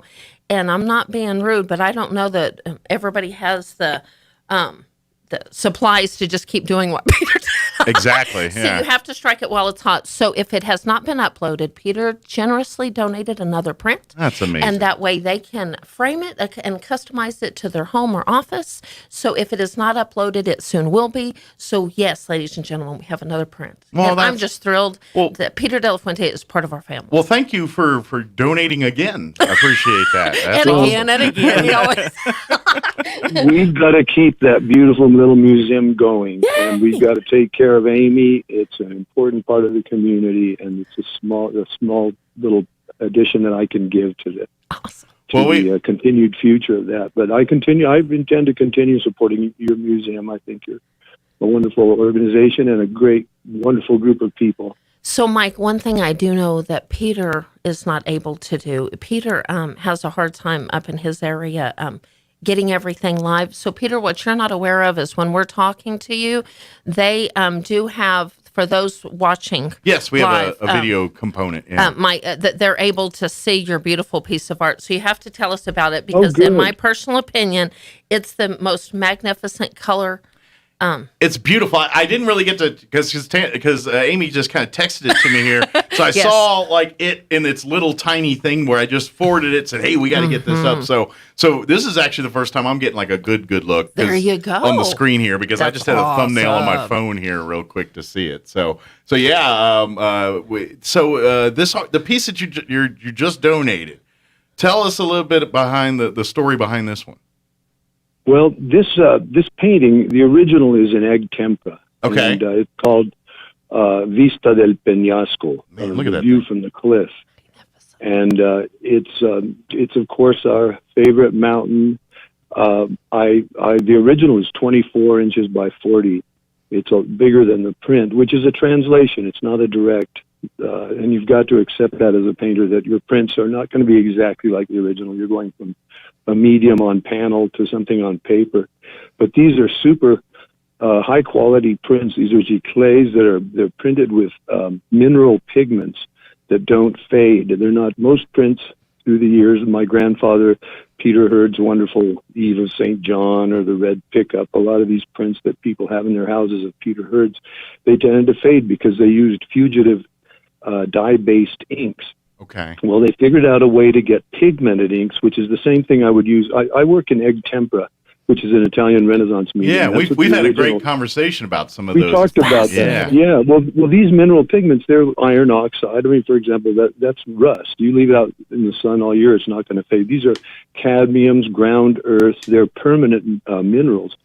So by using these, of course, in egg tempera, I jokingly say my paintings come with a 500-year warranty, and I generously offer a free touch-up at around 400 years if it needs it. But because these are that that permanent. Things that were done in the Italian Renaissance to this day, the colors just sing. These were the same pigments that they would use in fresco, but the medium that I use is secco, meaning dry, because you're creating a gesso panel with rabbit skin glue and chalk, and using these methods from 1431 is it's very sort of old school, but there's a magic that happens, and it's beautiful. This painting took me about a year to do. Wow. I'd come, I'd leave in the afternoon and I'd leave the studio and say, well, I think I'm going to get it this week. 2 weeks later, I'd still be, oh, look at this. And this painting, it took its own route, and as they all do, but I was always, the whole time I was saying, please, I didn't know if I could get through it, and I was hoping one of my God or my relatives or someone bigger than me could come through me and help me do this, because I strongly feel that the artist is, after the artist has completed a painting, he or she becomes incidental, and all that matters is the viewer who brings their own experience and interpretation, responses and interpretations to the painting. And it doesn't matter how the artist got to that point or arrived at that image or whatever. Yeah. It's all that matters is the impression that the viewer has. And when people say the art is the artist, no, the art should be a lot bigger than the artist. And when the people back in the Renaissance were painting, and they were painting for the church. Mm-hmm. They were painting for God. They were painting their murals. They had to be much bigger than them. We're mere mortals, and the art becomes sort of timeless. Well, now good. I've got a bigger shot of it, and I'm looking at this on a TV screen through a digital image, so I'm not even looking at it in the best light possible to see this print. But I kind of get, when I'm sitting there looking at it, and there's so much detail, and the colors are so spot on that I kind of get the feeling like I'm just sitting on that plateau or that area where you're photograph or painting and looking. It feels like I'm just sitting there. Like I could sit there easily staring at that picture and just like imagine myself just sitting on that ledge there, looking out over the mountains. Because you could see the shadows from the clouds there, the details. It literally looks like I feel like I'm just looking through my own eyes out at the mountains. You know what I mean? And to achieve that through a painting, to me, is an amazing thing. That's what I think. I had the privilege of paying him a visit when he was through this process, and it really did at the end, in my opinion. It took a life of its own. And if every piece of art had a story, this story is quite vibrant. Well, Peter's kind of, and we all need that time to get away. That literally takes you away. Literally, while Peter was sitting here explaining the techniques and everything, I'm just kind of staring at the painting, the picture, and just looking and going, man, there's shadows. Look, I'm like seeing different details every time. So I heard what you're saying, but I was a little lost in your painting. I'm sorry. He's lost in the clouds. What can I say? Wow. Thank you. My ears are bright red. I don't know what to do. Thank you so much. Nice words. It's so. I feel like I could, if there was a breeze in this room, I feel like I'd be standing out there on the you know what I mean? The smell, you add the smells and everything. I swear I'd be there. We need. It's a completely human effort, because everything from doing these old mixtures of the gesso to mixing the paint, and it's all human. I even refinished the frame on the original, but it's when you mention photography, that's another thing. If you take a photograph from the same place that you're standing and looking at a horizon in New Mexico, we've got so much horizontal and very little vertical. You'll see the blue mountains on the horizon of the distant mountain range. Yeah. And when you take a photograph, how many times you have a big vista, how many times have you been disappointed because the things in the center of the lens have dropped by about 50% of their vertical. Everything looks pushed back, and it makes people look fatter on the lens. That people always say that. And I think it's because there's a little distortion in the middle of the spherical the way light is bent through a lens that restricts, it sort of contracts the middle of the image. And so I use photography for details and stuff, but I always draw from life, and that's one of the things I wanted in this painting, is the sense of the looming presence of this mountain that we are all so that we all love so much. This and which has been there, unchanging through the earliest peoples. Come as our little fleeting lifetimes, come and go, and the mountain stays unchanged. It's such incredible. I wanted to get a feeling of its immensity and majesty. If I had copied a photograph, it would not have been. It would have not done it justice. Had that presence, and that's the human quality that you can't get. A machine could never get this. This is where we have a huge superiority over any AI. Yeah. And if we become, victims of that, I think creativity will go out the window. It's already getting squashed in schools. Sure. If you listen to interviews with my grandmother, Henriette Wyeth, she always had an awe and wonderment and excitement, enthusiasm of life, a childlike sort of thing, and appreciation and gratitude. And curiosity, and all that is squelched in schools these days. Sure. And the kids, and it's replaced with groupthink, which is non-thought by definition. I always thought, when we talk about art and things, and I'm all for using technology in art. That's when we advance, sure, let's do that. But I don't want to get to the point where it's all computer and not human, and that's what makes art is the human part of it. The rest of it's just lines and dots and things. Well, it's derivative. Yeah. Everything is derivative. Original images. I mean, you look at N.C. Wyatt's illustrations from Treasure Island. Those pirates, the way they moved. Those came. He'd go to the library and research the wardrobe for that period, and then create these characters and give them flesh. And it all came out of his mind. And now, everything is derived from something somebody saw on the internet or something. Original creativity is being threatened by what's happening in our society worldwide. And so I hang on. That's why I use these old school techniques. It keeps me pure. I open a jar of pure ultramarine blue, the powder, and you almost hear the angels singing. I feel privileged because this is what Leonardo used. This is what Michelangelo used. And as I say, I'm in a constant state of gratitude out here, which sounds insane, but it's the way I feel. Well, I believe in my heart. I know computers are pretty technology advanced, and they got a lot of bells and whistles and a lot of capabilities, but the amount of time that you spend on this print, this one here, I don't think there's a computer that could replicate that. There's no way. Yeah, you can't get that. I don't care if you've got a $10 billion computer with the most advanced graphics and blah, blah, blah on the planet. You're not going to recreate that print. You can't do it. That's human element, and there's no other way you can do that, And that's art. So Peter, I know we'll be limited on time, but remind individuals that are not familiar with your plethora of talent and treasure. What's the website that they can go to see so many of your magnificent pieces of work and much more? Yeah. Well, we have a website. It's wyethhurd.com. Wyeth Hurd, names together with two H's in the middle. It's wyethhurd.com. And it's kind of a neat website because it's got everybody from my great-grandfather, N.C. Wyeth, of course, Peter Hurd, Henriette, Andrew, down through Jamie, Michael, my mother, Carol, down through my brother, David, who is in Albuquerque, is also an artist. Down through, the whole family has got family tree. It's got a little 4-minute video in the front page that takes you through the history of this family, a little YouTube video coming west and the Wyeths and the way the Hurds and the Wyeths came together and Roswell's history, because of course my grandfather was born in Roswell. We've got deep roots there. And it's got the whole family. So I'm Peter de la Fuente, the only Spanish-sounding name. My father was a Spaniard. I was born in Sevilla, in Spain, and my mother's Carol, the daughter of Henriette Wyeth and Peter Hurd, for those who are not familiar.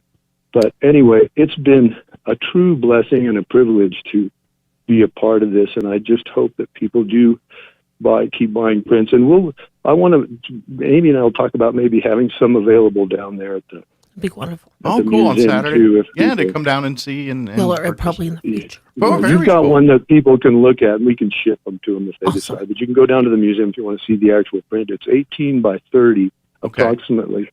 That's the image size.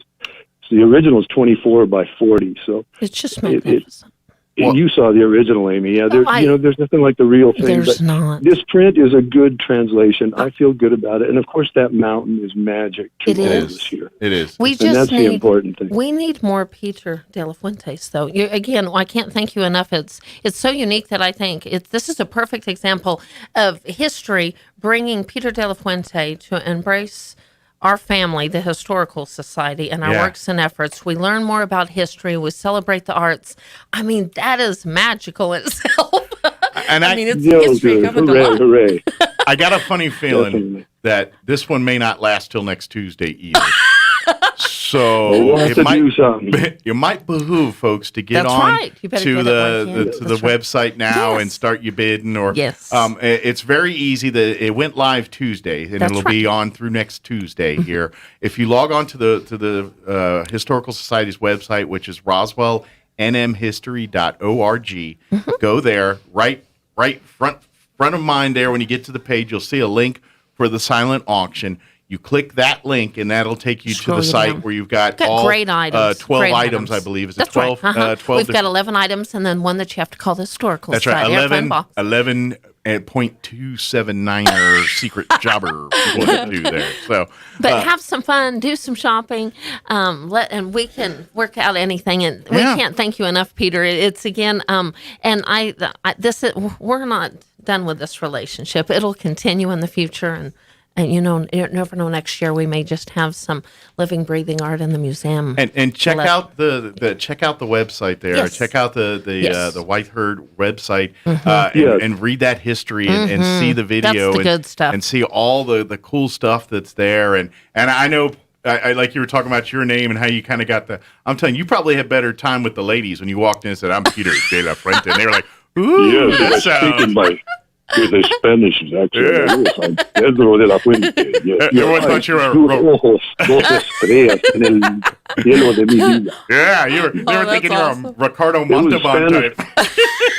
Ricardo Montalban, yes. Oh, that's funny. No, that was my first language was Spanish, and growing up here in San Patricio on the ranch, I really. This culture was immersed in me, and my grandfather Peter Hurd's deep appreciation of the language of Spanish and the Spanish cultures around here. He was, when I first arrived from Spain at the age of 4, I think I spoke only Spanish. I was named after my grandfather Peter Hurd, and he spoke incredible Spanish. I mean, people's jaws would drop in Mexico. He'd go down there. Here's this gringo speaking their native tongue. And so he was thrilled when his grandson appeared. And I only spoke Spanish, and I was named after him. And we were tight as can be from day one. I was so very close to my grandfather. And he instilled in me this deep appreciation of our country. He would always say, "Pedrito, look at the light on that hill. Look at those shadows. We are so fortunate to be in such an incredible place." He was constantly in awe of his surroundings. And I think gratitude is something of great power. If you're feeling grateful for what you've got, you're pretty invincible, really. Well, amen to that, and we're very grateful for you, Peter. Absolutely. Well, thank you. Well, you two are treasures to the community. Amy and Mike, you guys are amazing, and I'm just honored and thrilled to be a tiny part of what you're doing. Thank you very much. You make us look good by true. doing stuff that you do. So it kind of works out pretty good. That's a win-win. So. Thank you very, very much. Thank you, sir. Appreciate it. Have a wonderful day. And next time you're in town, love to have you pop by. Please do. Yeah. Love to see you guys. Thank you so much. Thanks have a great day. Bye-bye. All right. Bye-bye. All right. That was artist Peter De La Fuente. Always a delight to chat with him. And man, that print is beautiful. I mean, I'd love to see it in person because I'm enamored by the picture through the TV on the picture, and I know that doesn't do it justice. And I'm sitting there, and I ain't gonna lie, Peter's voice got a little gray in my head because I'm like just enamored with the painting, and I'm like, and I'm staring at the mountains and staring at everything, and just got in there. So please go to roswellnmhistory.org, click on the link for the silent auction. Start bidding, and then, of course, don't forget, come on out Saturday, 10 to 2 for the historic book fair here. And while supplies last, they'll get a gift. So absolutely. All right, we're gonna take a pause here. We're gonna pause for news and a quick break, and then I'm back on the other side we're gonna have a little special treat for you. Special guest, a local author special guest that will join us here and is also contributing, being a part of our silent auction. So we're gonna have that for you on the other side. Don't go away. You're listening to Mornings and Mike Winters. Be back in 3 minutes. Now a Pecos Valley News update. I'm Jared Cirillo. Roswell police arresting a woman for murder. In March, a man's body was found outside the south side of the Roswell Air Center. 34-year-old Monique Cruz Terrazas is now charged with the death of 31-year-old Robert Francis Sorbo Jr. Investigators say they believe the shooting was sparked by Terrazas' jealousy regarding Sorbo's interactions with Terrazas' ex-girlfriend. Further, they say the shooting happened after Terrazas agreed to give Sorbo a ride to Artesia. The U.S. Navy is now sending a 20-member medical team here to New Mexico to help the San Juan Regional Medical Center cope with a staff shortage for treating COVID patients. The military team is being deployed at the request of the Federal Emergency Management Agency and is scheduled to arrive at the Farmington Hospital by Sunday. New Mexico, one of 7 states where military teams are deployed or soon will, according to a statement issued Monday by U.S. Army North. You're up to date. I'm Jared Cirillo reporting.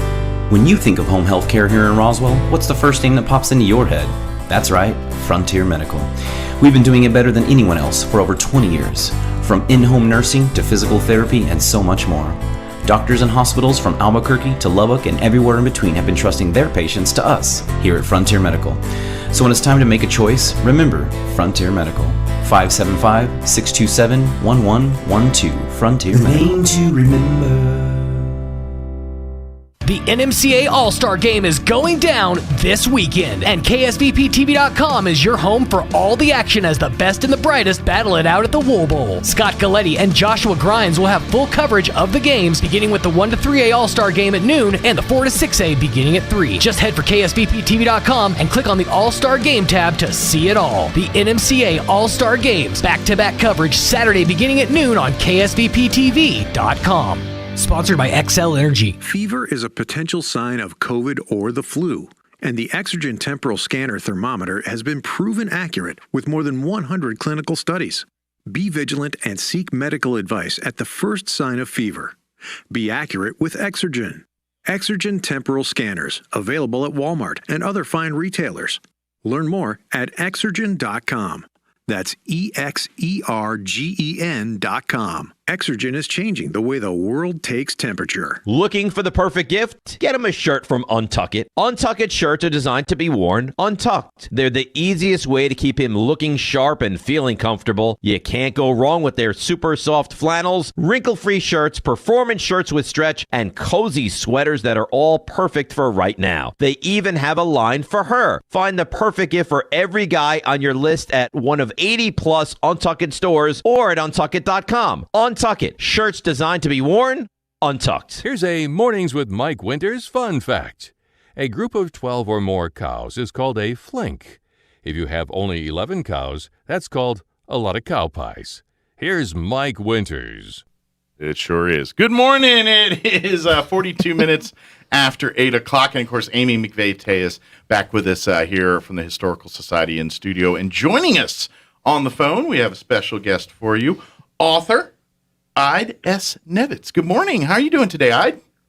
I am fine, thank you. Good morning, everybody. Good morning. Well, thank you for spending a few minutes with us here, and we do appreciate an opportunity to chat with you. She's going to be out at the Historic Book Fair on Saturday, out at the Historical Society.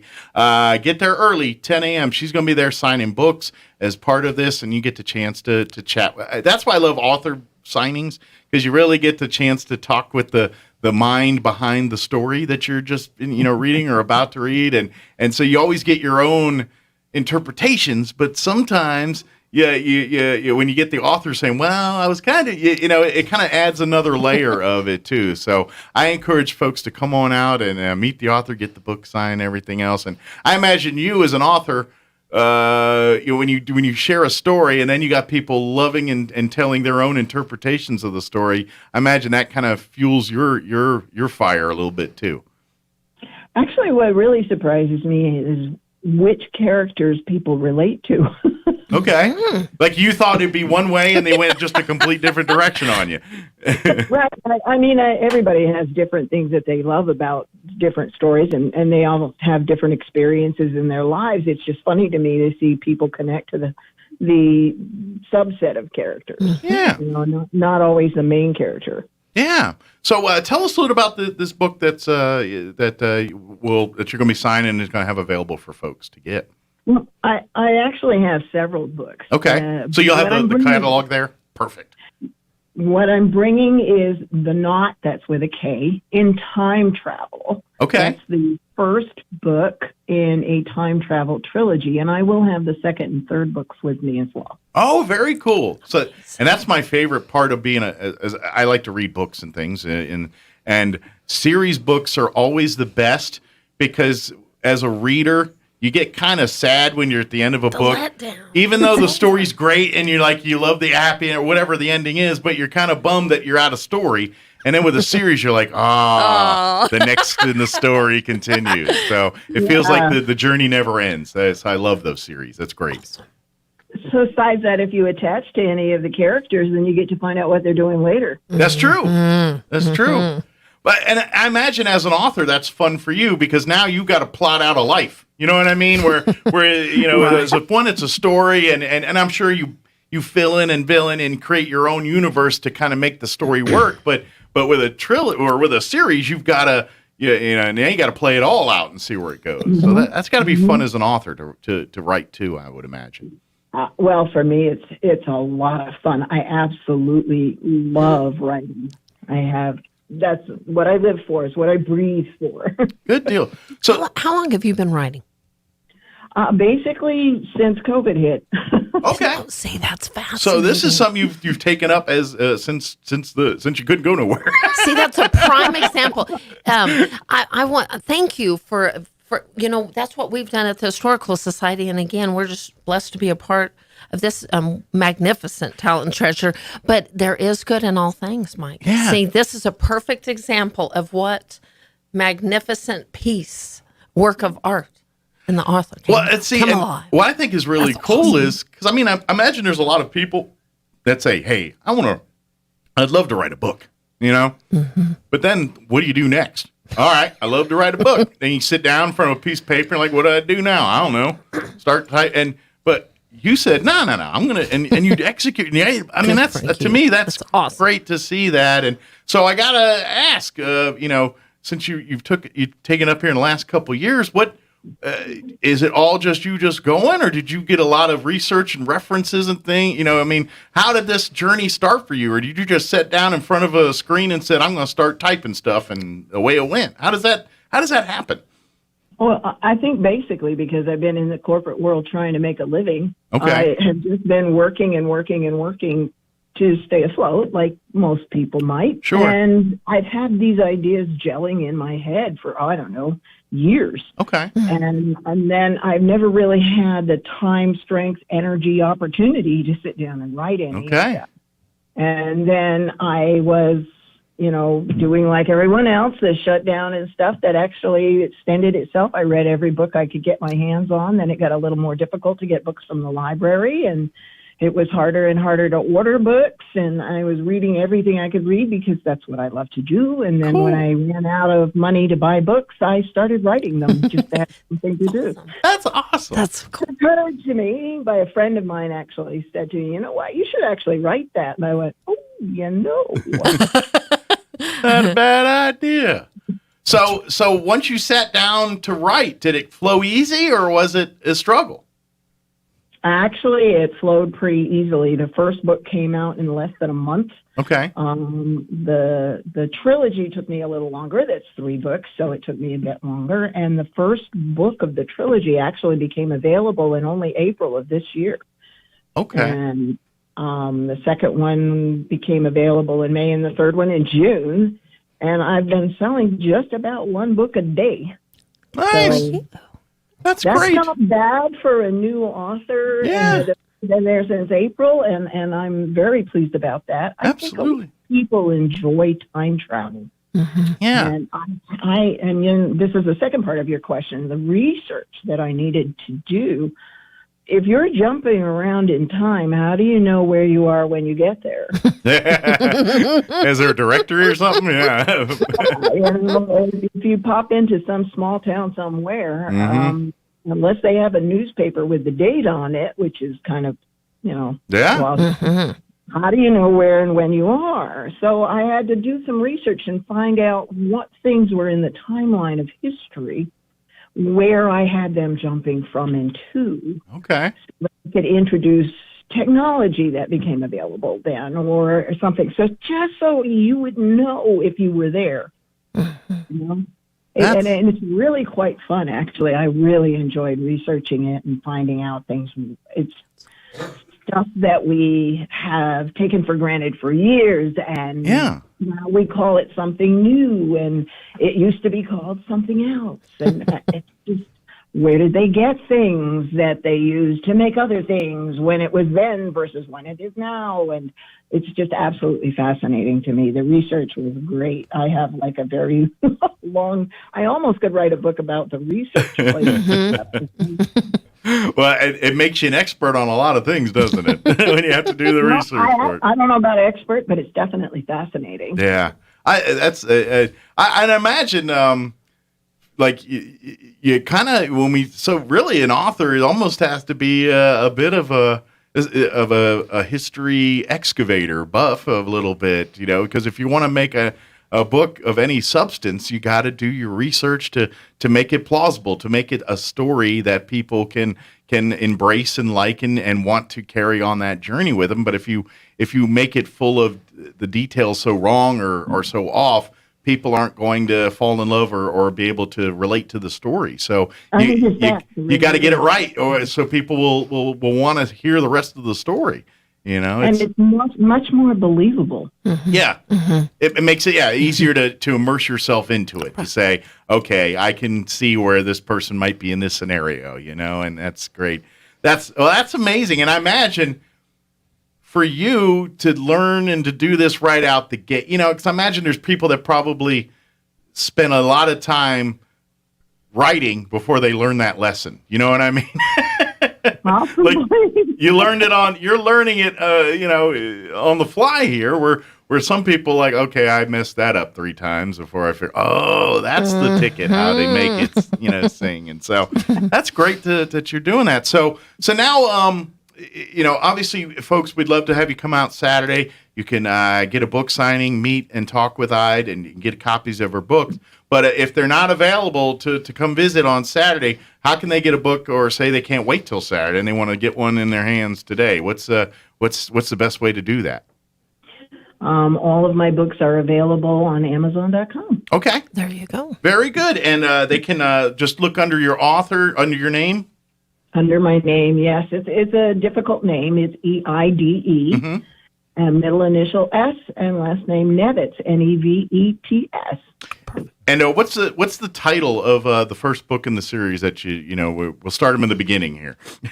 The first book is called The Knot in Time Travel. Knot is spelled with a K. Yes, K-N-O-T. Yeah, very good. And it is book 1 of an Old West trilogy. Very good. So I know we talked about time travel, but real quickly, just give like a brief synopsis of the characters in the story and just enough to whet some appetites here. Well, looking up, Jedediah could no longer see any stars, or sky for that matter. It seemed to be very dark all of a sudden. He stood up and bumped his head on something. It was soft, some type of cloth.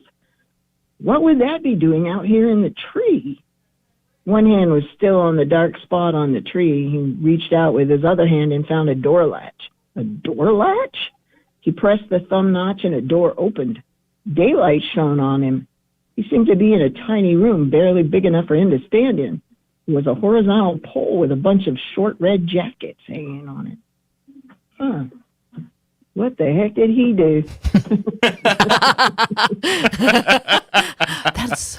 That's amazing. I can't wait to get a copy here and get to reading and everything else. Again, She will be at the Historic Book Fair this Saturday.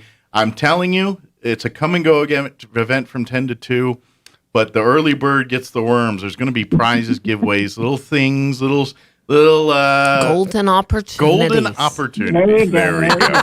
That's a good way to put it. So it might behoove you to get there closer to 10 and then hang around and come back at 2 or something. But the early bird's definitely getting the worm on some of this stuff. So, and then of course, and if you're in the market looking for rare books and things, selection's going to be better at 10 a.m. than at 2 o'clock. There's going to be more people pick through. So please come out and meet Ide here. Come talk about it. And I would imagine too, you might even run into a few aspiring authors or two want to pick your brain about how you got to where you're at now too. So I imagine you might field a few of those questions on Saturday too. I'm guessing. Great inspiration. And my answer is do your research. Yeah. And then they could start with some of the books that we have to offer, right?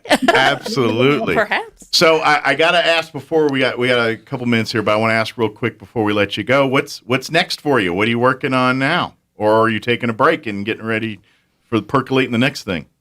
I actually am working on a 5th book. Okay. And I actually hope to sell it to a television company to do a series that's quasi-crime related. Okay. Well, and I think but here's the thing I like about your idea is we're in a market now where you're going to have, because with social media, not social media, streaming medias, outlets and platforms and things, there's a lot of places looking for content, for good content. So I imagine your goal here might be something that next thing you know, we're going to be seeing, on Netflix or something, Ide Stories or some kind of whole thing there, I think that'd be great. That's exciting. So, very cool. Well, congratulations on the books here. Thank you for supporting and being part of the Historical Society and being a part of our event here. We look forward to seeing you on Saturday. And folks, I invite you to come on out, meet Ide, get a copy of her book. She'll be happy to sign it for you, talk to you about it. And, of course, while you're there, come on and get you a mystery bag, get some swag there. There's always refreshments and treats and things around and special secret opportunities to win some stuff. And then don't forget, RoswellNMHistory.org is the link for the silent auction that's going on right now. If you want to get, I'm telling you, that beautiful Peter Hurd print we just saw a few minutes ago, especially since everybody else saw it, I got a feeling that's going to buy it up now before Tuesday as well. So we've got a lot of treasures. And what we haven't mentioned, Mike, remind everybody, we need loose change. Yeah. So that collect that change, you can bring it by any time, including today, next week, whenever, and we will even pick it up. So collect your loose change at home or at companies or anywhere, and that's another way you can help the Historical Society. And don't forget the archive facility.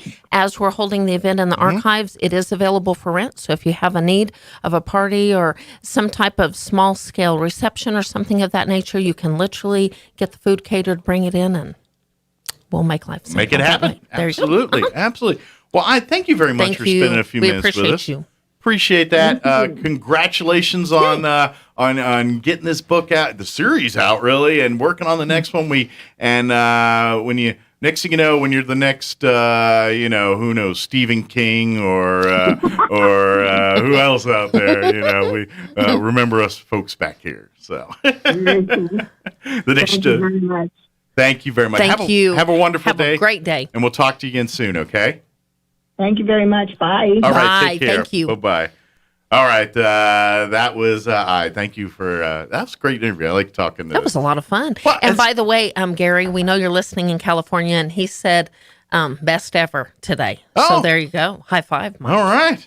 Thank you. That's right. That means I can just do bad next hour. It's just a friendly reminder what we're doing is being heard all over. Thanks. We live to celebrate history, talents, treasures, have fun, all of it. Absolutely. Yeah. And it wouldn't be possible without 106.5. Thank you. Thank you. We're glad to help. Again, RoswellNMHistory.org is the website. Get there and get Please, you. we need your support. I'm telling you, I got a feeling that Peter De La Fuente ain't going till Tuesday. I'm telling you right now, someone's going to buy it now or something. Get your teeth into that one real quick before someone takes it from you. It ain't gonna last. I'm telling you right now, it just won't. All right, it is 9:59 or 8:59, I should say. I got a little ahead of myself there. Let's go ahead and do a quick weather update before we get you into news. I'm meteorologist Steve Hamilton with your Pecos Valley weather. Mild temperatures for the next couple of days. We do have a cold front that'll move in on Saturday, cooling things off a little bit, but no rain for a while. Mid-70s and sunshine today, down to about 40 for the overnight low and clear, and then we're in the mid to upper 70s on Friday with sunshine. Clear Friday night, sunny and cooler Saturday. We're looking at mid-60s and then back up to 70 Sunday. That's your latest forecast. I'm meteorologist Steve Hamilton. Here's a Mornings with Mike Winters fun fact. 7% of American adults, roughly 16.4 million Americans, believe that chocolate milk comes from brown cows. We don't know if they asked them where strawberry milk comes from. Here's Mike Winters. I'm Rich Thomas. Since President Biden abandoned American energy independence, there's more riding on what OPEC and its allies do, and they've been meeting to plot their next moves. The online meeting is clouded by uncertainty over the Omicron variant's impact on the global economic recovery. Officials from OPEC countries and their allies, led by Russia, will decide whether to stick with pre-Omicron plans for steady, modest monthly increases in oil releases or scale back those planned upticks. The fast-mutating variant has led countries to impose travel restrictions when it emerged late last week. And correspondent Jeremy House says the oil producers deciding to hold the line on output. The White House says the president has a plan for fighting COVID-19 over the winter months, and that includes battling the Omicron variant. Mr. Biden to outline the plan today. It includes tightening testing requirements for visitors from abroad, pushing boosters, and requiring private insurance to cover the cost of at-home COVID tests. Growing friction between NATO and Russia, and remarks by Russia's foreign minister aren't helping things at all. Sergei Lavrov blamed NATO for the current rise in military tension in Europe. The nightmare scenario of military confrontation, he said, is returning. Moscow wants the West to sign up to a new European security pact that the Kremlin is proposing. Russia wants cast-iron guarantees that NATO enlargement eastwards will stop. That would mean depriving Ukraine of the chance to become a NATO member. NATO officials have said previously that such a demand is unacceptable to the alliance. The BBC's Steve Rosenberg in Moscow. Watching Wall Street this morning, the Dow is up 473 points. The Nasdaq Composite Index ahead 5 points. The S&P trading 38 points higher. More on these stories at townhall.com. Jingle bells, jingle all the way. Nick, what are you doing? Well, Adam, Thanksgiving is over, so it's officially time for the holidays. And it's time for our Legacy Box Cyber Monday sale, which means you can save up to 65% when you digitize your home movies and pictures. What an incredible reason to join the millions of people who've entrusted Legacy Box to safeguard their recorded memories. Plus, Legacy Box is the best gift for you or a family member. It's what Better Homes and Gardens called the most sentimental gift to make this holiday season special. And what Reader's Digest called a genius product. That's because Legacy Box is simple and safe. Just fill and send, and you'll get your new digital copies of your treasured tapes, film reels, and photos. So turn on the Christmas music and make sure to visit legacybox.com and shop our Cyber Monday sale to take an unreal 65% off. Our Cyber Monday sale is going on now at legacybox.com/lbox. That's legacybox.com to take 65% off. Visit legacybox.com/lbox. Cozying up to the Taliban from a safe distance, former Afghan President Hamid Karzai. The man whose 14-year presidency was dominated by violent clashes with the Taliban called his former foes his brothers. He urged the international community to continue to engage with the country's new rulers to prevent a humanitarian catastrophe. The former president also said the country needs to unite and heal, which includes the Taliban bringing in a more representative government, including women. But he reserved his harshest criticism for his one-time backers, the United States, saying their bombs are no longer welcome in Afghanistan. The BBC's Yalda Hakim. 10 people killed, 1 person injured in an attack on a bus carrying workers in an oil field in Syria's government-held areas. No details being offered on the nature of the attack or who might be behind it. News and analysis at townhall.com. What's in a name? Apparently plenty as far as the titans of tech are concerned. A month after Facebook renamed itself Meta, Square, the payment company headed by former Twitter CEO Jack Dorsey, is changing its name to Block. The San Francisco-based company says it's making the change because Square has become synonymous with the company's commerce and payments business, but it has grown since its start in 2009 and now owns the Tidal music streaming service, Cash App, and a financial services platform whose primary focus is Bitcoin. The move comes just 2 days after Dorsey resigned as CEO of Twitter. He's still CEO of the newly named Block. Rhonda Rockster reporting. The head of the Women's Professional Tennis Tour says all WTA tournaments will be suspended in China because of concerns about the safety of player Peng Shuai, and the suspension could extend beyond next year. Down on Wall Street, the Dow up 457 points. More on these stories at townhall.com.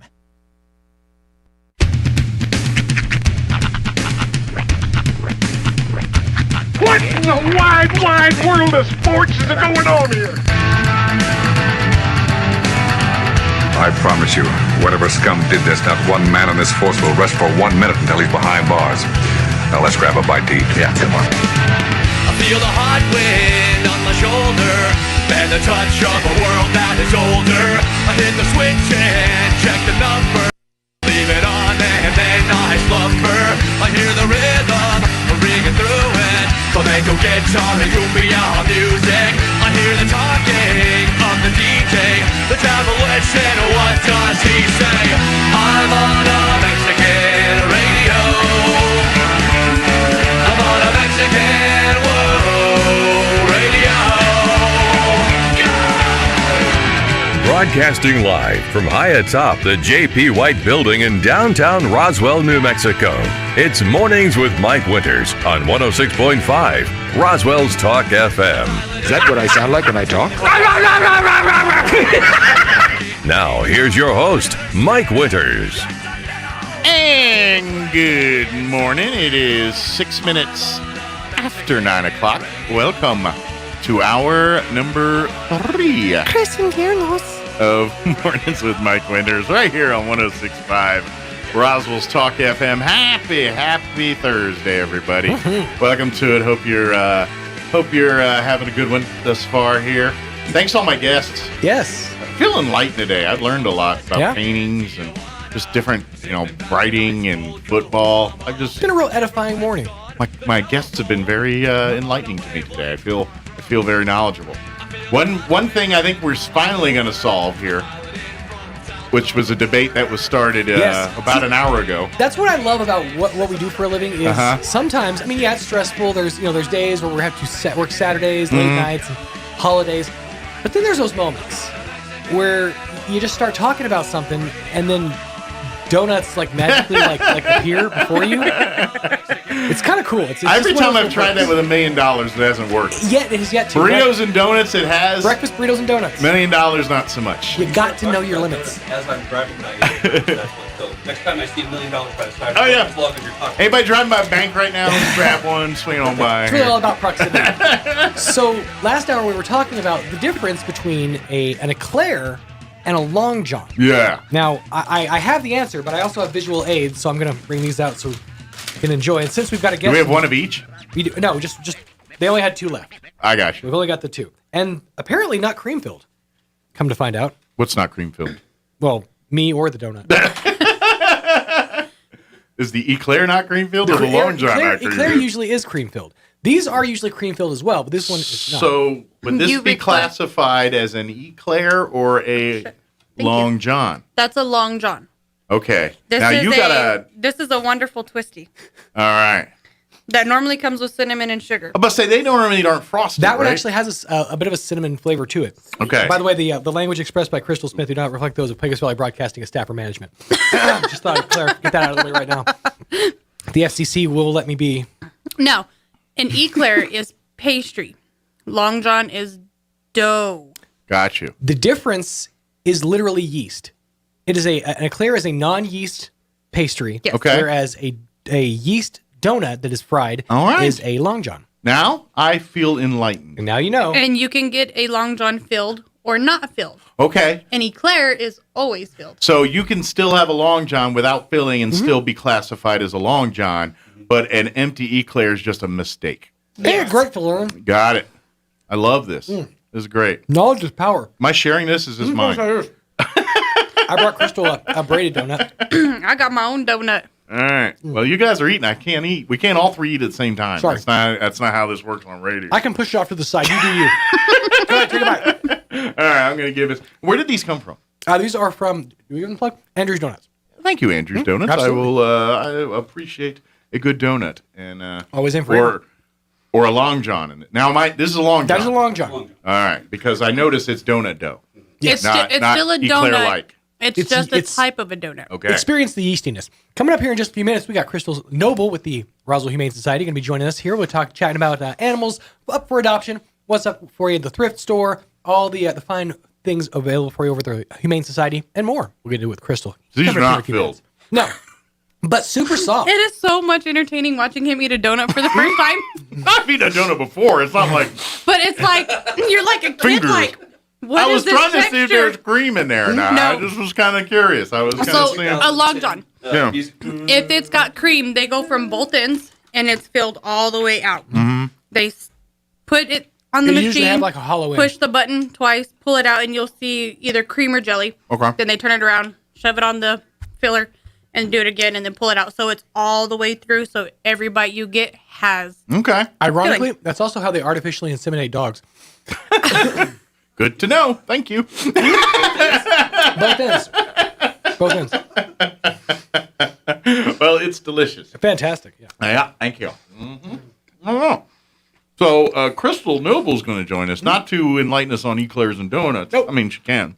I'm doing that now, so... Yeah, but later she'll enlighten us on the Humane Society and what's happening there, and encourage you to be an adopter. Absolutely. Of pets. So we'll talk about that this hour. I'm talking deliberately weird because I'm chewing. Adopting tendencies. Uh-huh. Yay. Hey. Good. This is an unused fork and knife. I don't know why I didn't bring that. I was going to cut the donut in half, and then he brought a whole donut. I know. I was like, well... I guess we're not sharing. I'm surprised he didn't look at you like, why do you need a fork and knife for a donut? Are you doing a Seinfeld bit here where you're going to eat a Snicker bar with a fork and knife and be like thinking it's the new trend? I will tell you this. Maybe that is a trend. We start a trend where you eat Long Johns with a knife, not donuts, just Long Johns with a knife and fork. Mm-hmm. Serve it family style. Mm-hmm. Slice for everybody. Just kind of, and just start going. A serve for everybody that ends up on your plate. I would Because like you to don't see, share. go to your favorite donut establishment that serves your Long Johns, order them for there. Yeah. Ask for a knife and fork and sit down in the establishment and eat your Long John with a knife and fork. Let's start that trend going. You know what I want to would see be more amazing? people do that. Okay. Follow me on this. All right. Cream-filled Long John. You make the whole thing like you normally do. Mm-hmm. You get a hot knife. Like, you know how like there was a trend online where people were like heating knives and cutting through things a while back?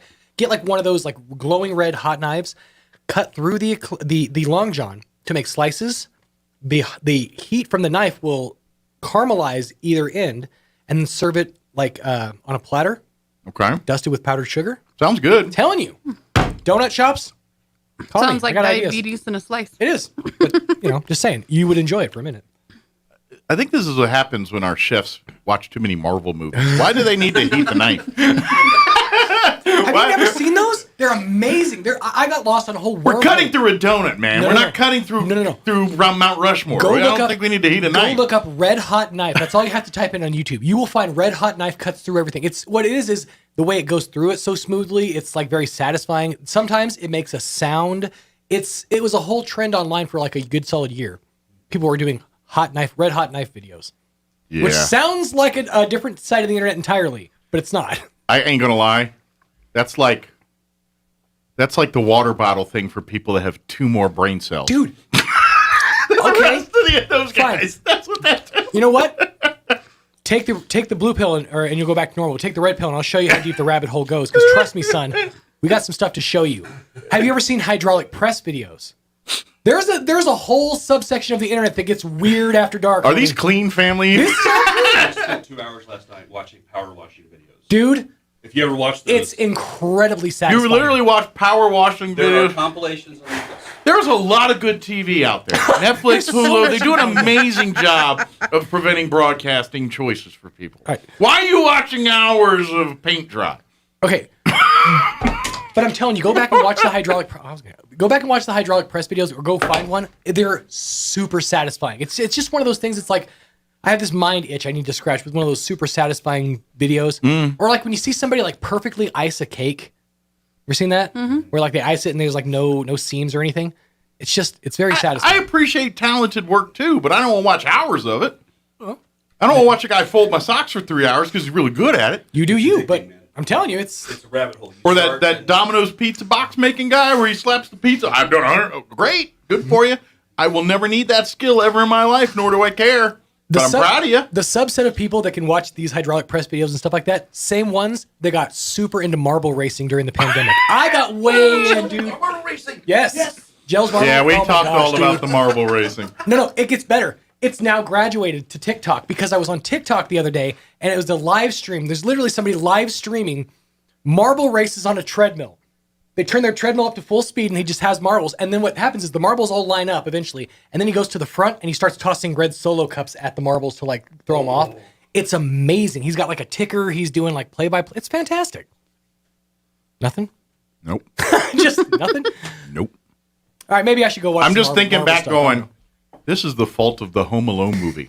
We have a now generation people that just want to do all that stuff for real because they watch Home Alone 27 times as a kid. Yep. Dang. Yep, that's it. And now That there's real sports about marbles. That and like The Mr. same with that Wizard. stupid balloon chasing one. I mean, come on. That's not a sport.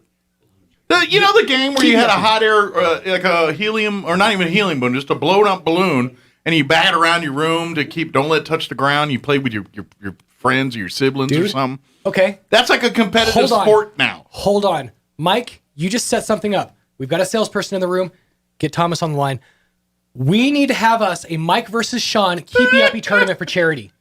Make it happen. Keepy Uppy tournament. Yeah. Got it. Mike versus Sean in the ultimate Keepy Uppy battle. We can have obstacles. If you've ever seen how it's done on like a street course. There's like a car here. There's like a bunch of just obstacles Usually you can a couch trip or over. something, Yeah. yeah. And so, and it's I've only ever heard it called Keepy Uppy. I'm sure there's a different name, but it's you're keeping the balloon up in the air. So Mike versus Sean, Keepy Uppy challenge for charity. Is this done outdoors in Yeah. Roswell, New Mexico? I was Windy thinking. day, I hope. I'm thinking we get like a On any day of the week because it's windy all week. full pull back of the curtain. We're showing you guys how the sausage gets made right here. This is a planning meeting. We get like your Glenn's involved and maybe give us some obstacles, a couch or something like that.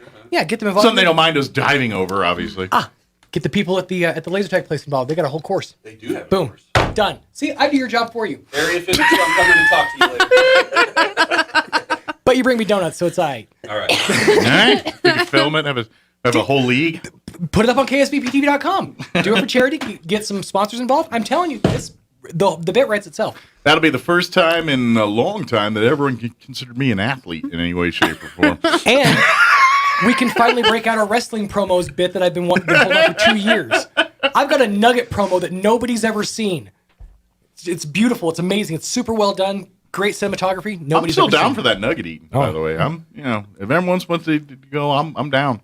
I just want to. Hey, but whatever eating is a sport now. Competitive eating. Yeah. Competitive eating. Now, I don't want to do it competitive eating as a sport. I just want to do the nugget challenge once. Every time I watch that Nathan's hot dog, I'm revolted every time. And I'm like, when they start dipping the bun in water, I'm out. Like, why? I'm here to enjoy the food, man. I'm not here to Do you question when Tom Morello goes up on top of his guitar his fretboard? No, because that's an artist doing his art. That's an artist who is engaged in his art. How dare you, Someone sir? that has the ability to eat 30 hot dogs in 2 minutes or 10 minutes. It is an art form. It's not Joey an art. Jaws Chestnut has studied his craft. It's called gluttony. It's a sin. Yes, it is a sin. And also a great way to make a living. That's the problem. It shouldn't be. There shouldn't be any idiot on the planet willing to pay you a lot of money to eat a bunch of hot dogs. Shouldn't be, but there is. That's the problem with this country. We talk about everybody. We got a lot of stupid stuff we worry about. There's people in other parts of the world that they're like, where am I going to live? Where am I going to, I got a whole thing of people harassing me because of what I am. Over here, they're like, you shouldn't eat hot dogs competitively. I mean, it's like, come on, man. Over here, we've only got two concerns. Those two concerns, and anybody who watches TikTok will get this, is macaroni and the chicken strips. Yeah. The only two concerns we have. And then we live in a world where everyone's butt offended by everything you say anyway. So, I mean, come on. But what about this, considering that? Sorry. All right, we'll see you. Make the balloon thing happen. Yep. All right, it is 9:19. Let's go ahead and do a quick weather update. Then we're going to take a quick commercial update. And then we're going to talk with Crystal here about pets, not balloons or donuts. That's coming up next. I'm meteorologist Steve Hamilton with your Pecos Valley weather. Mild temperatures for the next couple of days. We do have a cold front that'll move in on Saturday, cooling things off a little bit, but no rain for a while. Mid-70s and sunshine today, down to about 40 for the overnight low and clear, and then we're in the mid to upper 70s on Friday with sunshine. Clear Friday night, sunny and cooler Saturday. We're looking at mid-60s and then back up to 70 Sunday. That's your latest forecast. I'm meteorologist Steve Hamilton. Have you noticed the days are getting shorter? This is Jim Gill from Roswell Seed Company. I know it's kind of hard to tell, but we're on the downhill side of the year, so every day is a couple of minutes shorter than the one before, even though your plants need plenty of food and water to keep them healthy. Like those globe willows that are turning yellow. A good dose of the right fertilizer will make them bright green again. No matter what the problems you're having, we probably have a cure at Roswell Seed Company. But come see us soon, because winter's coming, you know.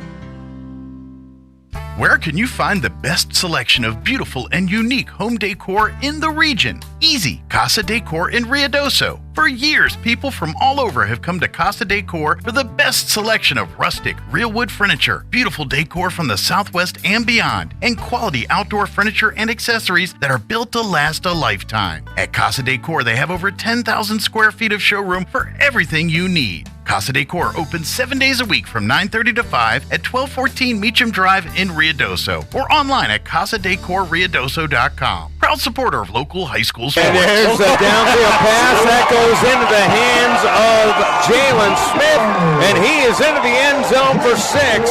Touchdown, Broncos. Your NMMI Broncos are in the national championships and will play their first round game Sunday, 2 p.m. at the Wool Bowl in Roswell, New Mexico. Tickets are only $15 and available online at njcaa.org/tickets. The NMMI Broncos versus Northwest Mississippi Community College, Sunday at the Wool Bowl, 2 p.m. Be there and support your Broncos.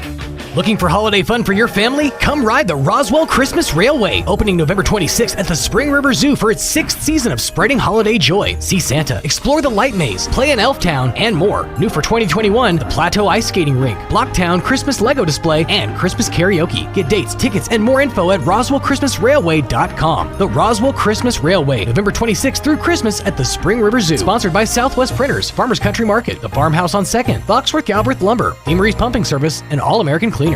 Oasis Computers has been Roswell's trusted source for home and small business computers for over 30 years, and they continue to be your best resource for computer repairs, operating system upgrades, web root managed, antivirus, special orders, and more. Oasis Computers is now open from 8 to 1, Monday through Friday to better serve you. Service calls by appointments and after-hour appointments are available too. Stop by Oasis Computers at 1703 North Garden or call or text 575-625-9141 for even faster service.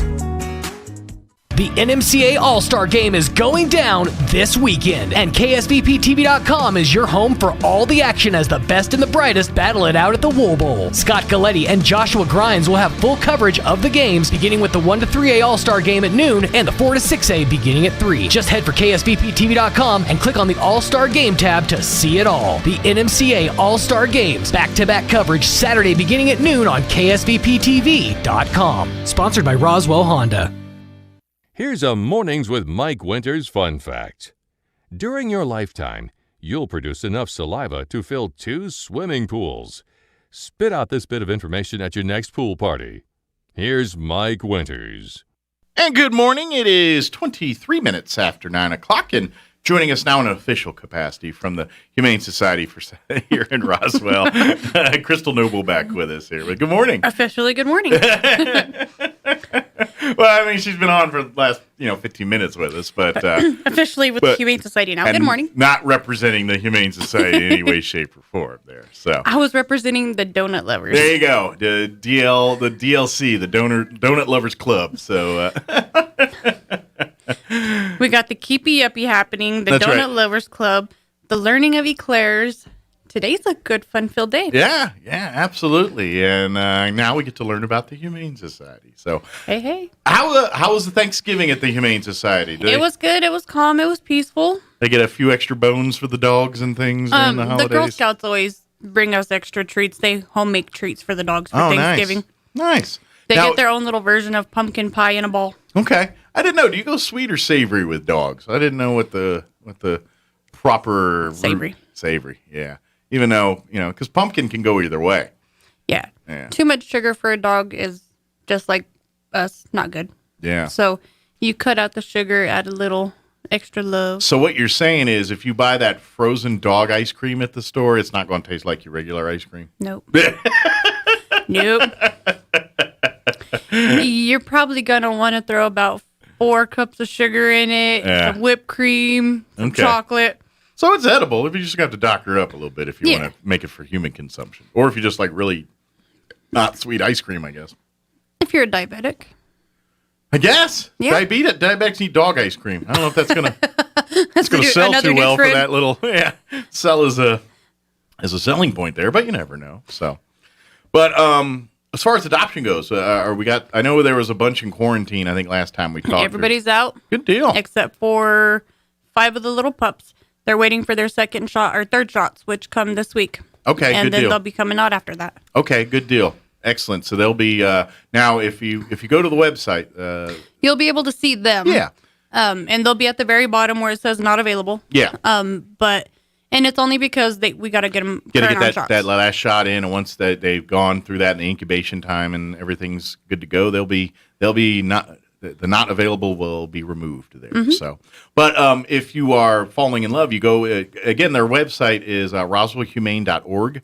If you go there, you can see every single animal that's at the shelter right now. If you see that not available, like Crystal's talking about, it's because they're in quarantine for whatever reason. Maybe it's to get to be weight if they're a puppy or a kitten and they're not of weight yet. That they do that. If they haven't had all their immunizations and yet, that's another reason. Or if they when they first come to the shelter, they gotta make sure they go through their screenings and things. So if they're new to the shelter, they're not going to be available that quick because they gotta make sure that they don't have parvo. They don't have all the things that you got to basically find out how healthy they are and everything else. So other than that, the pets are available for adoption. So. Right.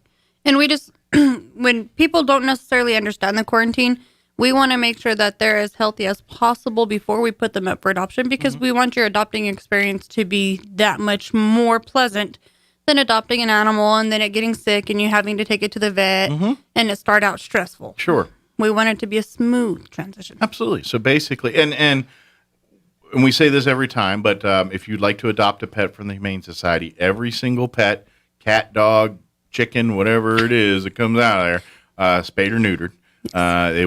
Your pet, unless the pet is already spayed or neutered, but either way, because of our Sydney ordinance, you have to have them chipped as well. So any pet that you adopt from the Humane Society will go to the vet of your choosing to get spayed or neutered, get chipped, and then you will pick up your pet from your vet there that you chose to have the pet sent to, and then you take them home and start your life together as daddy, mommy, and pet. So. You are the happy, pleasant face after the vet, so therefore they look at you as a savior. Yeah, absolutely. So now, obviously, another thing too is for dog adoptions, they're going to come and want to inspect your yard, make sure the dog is a suitable place to live there, fenced-in yard, access to water, food, shelter. That's another thing and that kind of stuff. Depending on the size of the dog, depends on the height requirement for the fence because Sure. we want to make sure that they're not able to get out of the yard. Yeah, it's not. So if you got a little tiny dog, in a 6-foot fence or wherever, you're good to go. But if you got a big German Shepherd and you got like a see-through fence or something, you're like, all right, maybe that you need to bulk that up a little bit, Yeah, and like for any of the large dogs, it is a minimum 6 feet in height, Okay. and so that way they can't scale it. Gotcha. Yeah. And then, there are some dogs that are just Houdinis that can get over 6-7 foot fences. Sure. And, then those go on special requirement types of fences. But for the most part, any large breed dog is minimum 6 foot. Very good. Medium is 5. Good deal. Smalls are 4, unless they climb or something that we learn while they're there with us. We have a few climbers right now. Sure. And usually the little ones are, depending on the breed. Yeah, we have a little Chihuahua who's one of the pups that's not quite out of quarantine yet. She'll climb up on the chain link because they have, the PVC Karunda beds that's kind of got like a little trampoline type bed. Okay. So she'll climb up the chain link, look at you, jump off, land on the bed, and then do it again. That's fun for her. Then. Mm-hmm. Yeah, she's made a game of it. Well, and here's the thing too, is you'll find out when you take that dog home, it's just a dog that you probably need to run some energy off, play. And that'll go away. The dog's bored and looking for something to do and found something that entertains her. And so that's why she's doing it. Mm-hmm. She doesn't want to escape. She just wants to be entertained. And then she sees people stop and watch her. So she's like, oh, the show is on. Yeah, exactly. So that's a lot of that you probably work out when you're home and the family's, with the dog and gets the dog on a schedule and creates the structure and a life for the dog, and all that goes away. So, but there is some requirements there. On the cat side, you basically all cats are going to be indoor. If you adopt a cat from the main society, they're not going to get you barn cats and things. These are cats that you have to keep indoors and again, spay and neutered. So microchipped. Microchipped and the whole bit there. But so if you're worried about fences, and I don't have fences, that's not a problem with the cats. You just have to make sure you keep them as indoor cats. Right. And right now, because we just had a transport yesterday, and then the last few cats that were available have already been adopted, so I don't have any available cats just yet. Okay. Well, that's not a bad thing. I mean, you will soon, but yeah, we have cats are being adopted, which means that's good. Yeah, we had 5 adopt in 1 week, and that was the last of the 5 that didn't go on transport. So the few that we do have, they're not they're still waiting another set of vaccinations, so it'll probably be about 10 days or so before we have any available cats. Okay, but if you want to take a look at them, you can look on the website, roswellhumane.org. You can come, and then here in a few days when they're through their shots and you want to come and visit and get to meet the kitties, then you can do all that. Yeah. So, yeah, absolutely. And that's fun. I mean, it's the cats are because they have like their little toys in there just like the dogs do. But cats' toys, they have the jingle bells Mm-hmm. or they have the little squeaky, chirpy toys. Mm-hmm. Well, somebody thought it would be fun to douse them all in catnip. Oh, no. So they're bouncing off the walls a little bit there. It was a Thanksgiving feast. That's fun. They can't go into food coma like humans do, so we just put them in catnip heaven. Oh, good deal. So they had a good Thanksgiving, too. And slept it off later. Like, oh, that was a rough day yesterday. I'm never doing that again. Is that catnip I smell? Yeah, and then it's like, all right, oh, man, just a nip, just a snort there. I'll be back at it. But, well, good. Yeah, but that's great. That's great to see that. So as far as the dogs right now, is it a good mix, little, big, good variety of all good that? Good variety. Okay. Yeah. Excellent. We got a few small, majority are medium and then large. Okay. But we do have some younger, smaller size ones. Good deal. So if you're looking for something big, you want something more indoorsy, kind of, the carry around size, they got you covered and all that. Yes. Good deal. And I'm telling you, it's so much better to adopt these pets. They're better. They're appreciative. They're generally healthier pets. Because I get purebreds, a lot of people in their purebreds and their things like that, but a good old mutt outlives anything any day. Yeah, they're smarter, they're healthier, they generally are better tempered animals. They're just good companions, And if they you're don't looking for have like the genetics as bad as a purebred. Yeah, because it's inbreeding is what's going on when you have purebred dogs. At the end of the day, it's inbreeding. It's your there's a reason why it's illegal to marry your sister or your brother or whatever, because of the damage that you can do medically there. Same thing with the dogs. If you're crossbreeding them, some of the dogs are going to come out with some problems and issues and things like that. So, right. Yeah. And that's what you're dealing with on this. So, but to each his own on that one. Yeah, but the one thing I want to point out is adopt. Go. If you don't find a pet that doesn't speak to you at the Humane Society, walk right next door to Animal Control and visit their kennels as well and find a pet. Either way, you're rescuing. Don't worry. Obviously, it's a no-kill shelter at the Humane Society. Animal Control is not the case. However, they're not in the business of killing animals either. They don't do that unless it's absolutely necessary. Humane Society, if they have openings, they have any of the animals that get on the short list, like, hey, this one needs to be adopted or it's going to be put down, then generally that they ring the bell there and tell that you guys and all the other nonprofits know, and then between all of you guys, you work on generally trying to rescue or find at least a temporary home for that pet until they can find a more permanent home. But either way, you're helping when you go and we all try to work together to try to eliminate animals put down. Because at the end of the day, even the people, Animal Control, I know people have their issues and this and that, but they all care about animals. That's the reason why they're doing what they're doing for their We all living. have jobs because of irresponsible owners. Yeah, they love pets. They love dogs. They love cats. They want to provide them the best possible. And that's why you're doing what you're doing. That's why the people in Animal Control are doing what they do. That's why your other nonprofit people volunteer to do the things that they do because they love animals.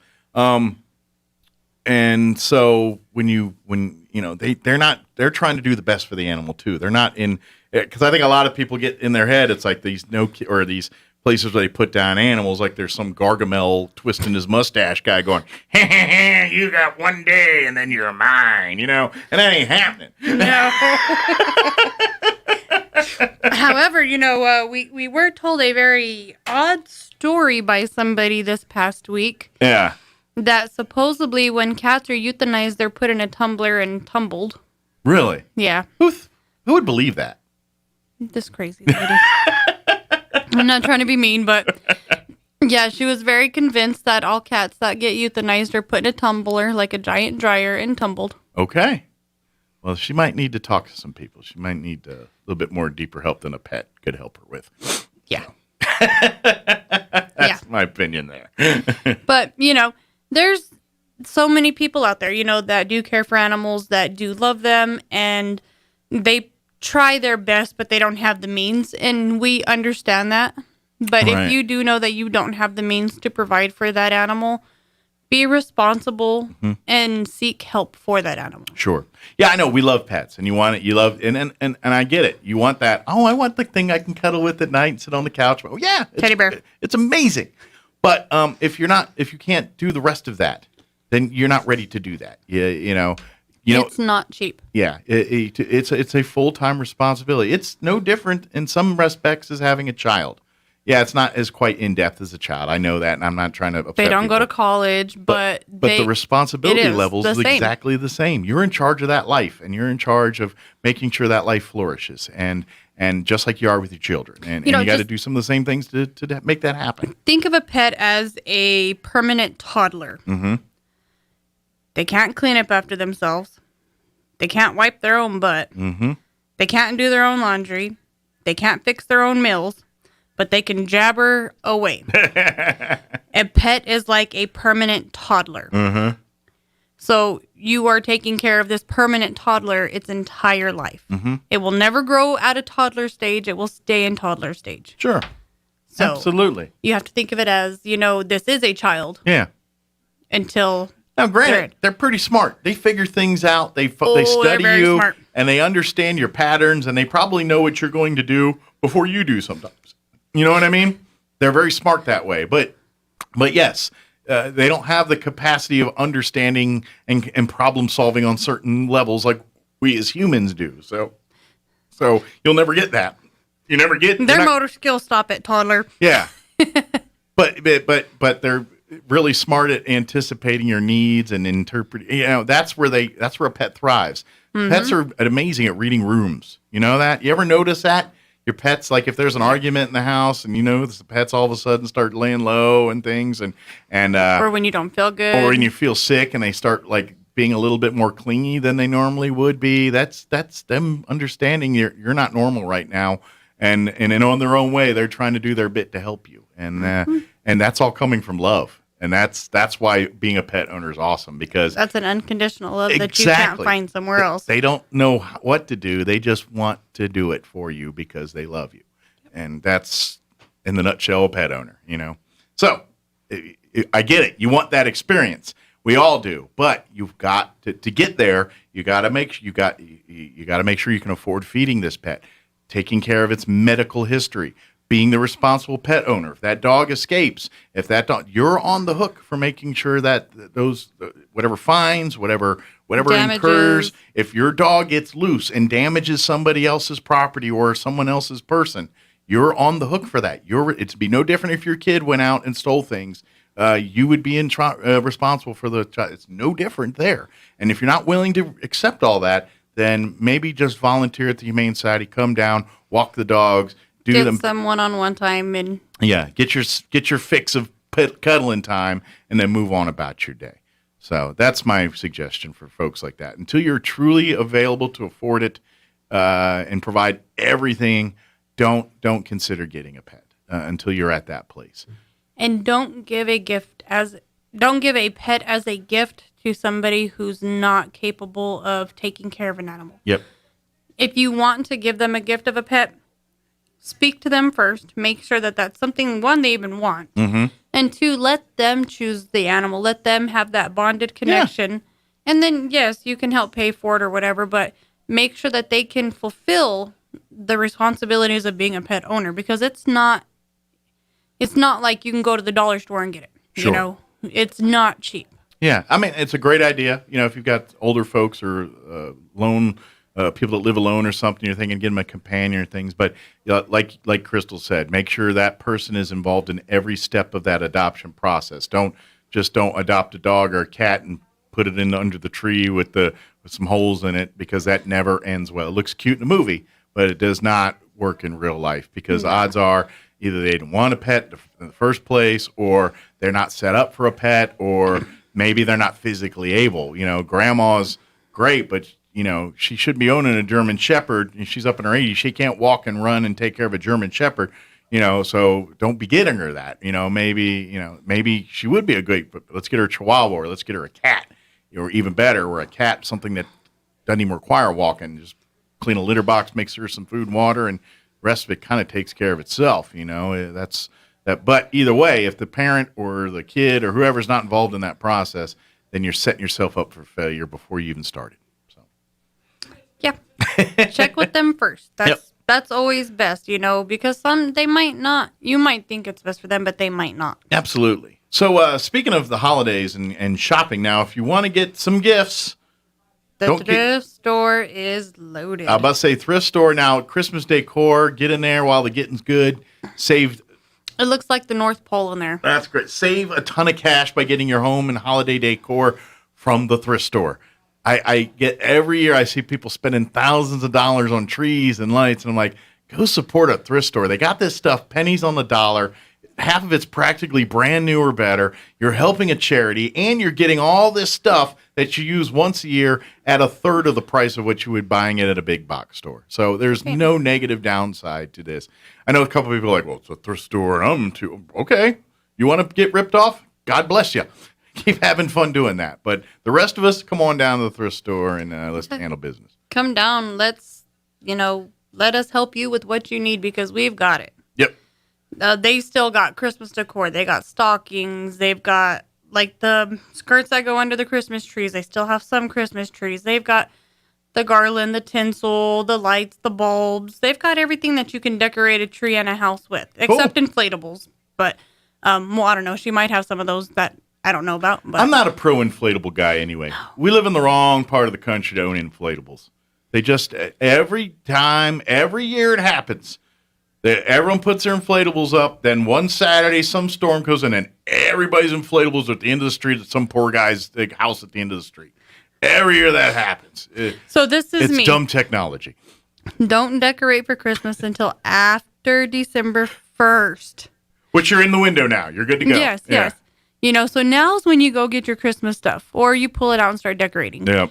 Because, you don't go from Halloween to Christmas. You go Halloween, Veterans Day, Thanksgiving, and then Christmas. There's a few holidays in between those. You know, Christmas is not all about decorations. It's supposed to be about family and time and appreciating what is around you and not whose decorations are bigger than others. Well, that would be a debate that never ends long before the commercialization of Christmas. But either way, I've never been an inflatables person. I mean, yeah, they're pretty. I love a Macy's Thanksgiving Day balloon as much as the next person, but those things, I never see people have good experiences with them. They always blow up. And for a hot minute they look good, but as soon as there's any kind of wind or not so wind, or they didn't spike or stake them down right, they're just blowing tumbleweeds with the tumbleweeds, and now they're buried at the end of the street with a ton of tumbleweeds and this half-popped snowman.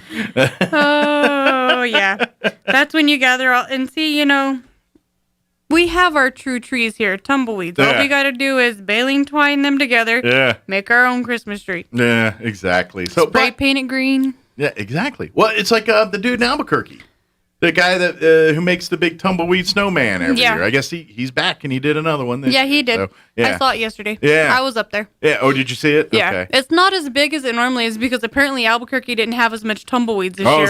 It was a bad year for tumbleweeds. Yeah, I was like, come down south. We got tumbleweeds the size of cars here. I'm sure that's a commodity we can get up your way if you need them. You know, not a lot of demand for them. Yep. So, but you know, decorate with what our environment is. You know, use our natural stuff around us to decorate. That's always because fun. Inflatables do float away. Yeah, I mean, or people steal them. You know, you spend a lot of money and people steal them. And I don't get that either. Of all the things, like I feel like you've got theft issues, like you're some kind of kleptomaniac. If you have desire to steal, blow up things, because what are you going to do? Blow it up and put it in your yard? Oh yeah. That's mine. You stole that. Okay. Or it's going to blow down the street just like, I mean, I just don't get it. But anyway, people do their thing. Y'all, God bless you. Have fun with it. I don't understand it. But do your thing. But the thrift store probably has everything but inflatables. They do like anything that's donated brand new. They save it throughout the year so they can sell it at Christmas time. So you can actually buy something that's brand new, never opened. Cool. And give it as gifts. And I know she still has a plethora of stuff. Good deal. They are putting out their winter clothing. So that way, you know, it's not been too cold, but the breeze makes it nippy. Sure. At some point, we're going to get some cold weather. I don't know when it's going to happen. I don't know. We're going to be 75 today. I know.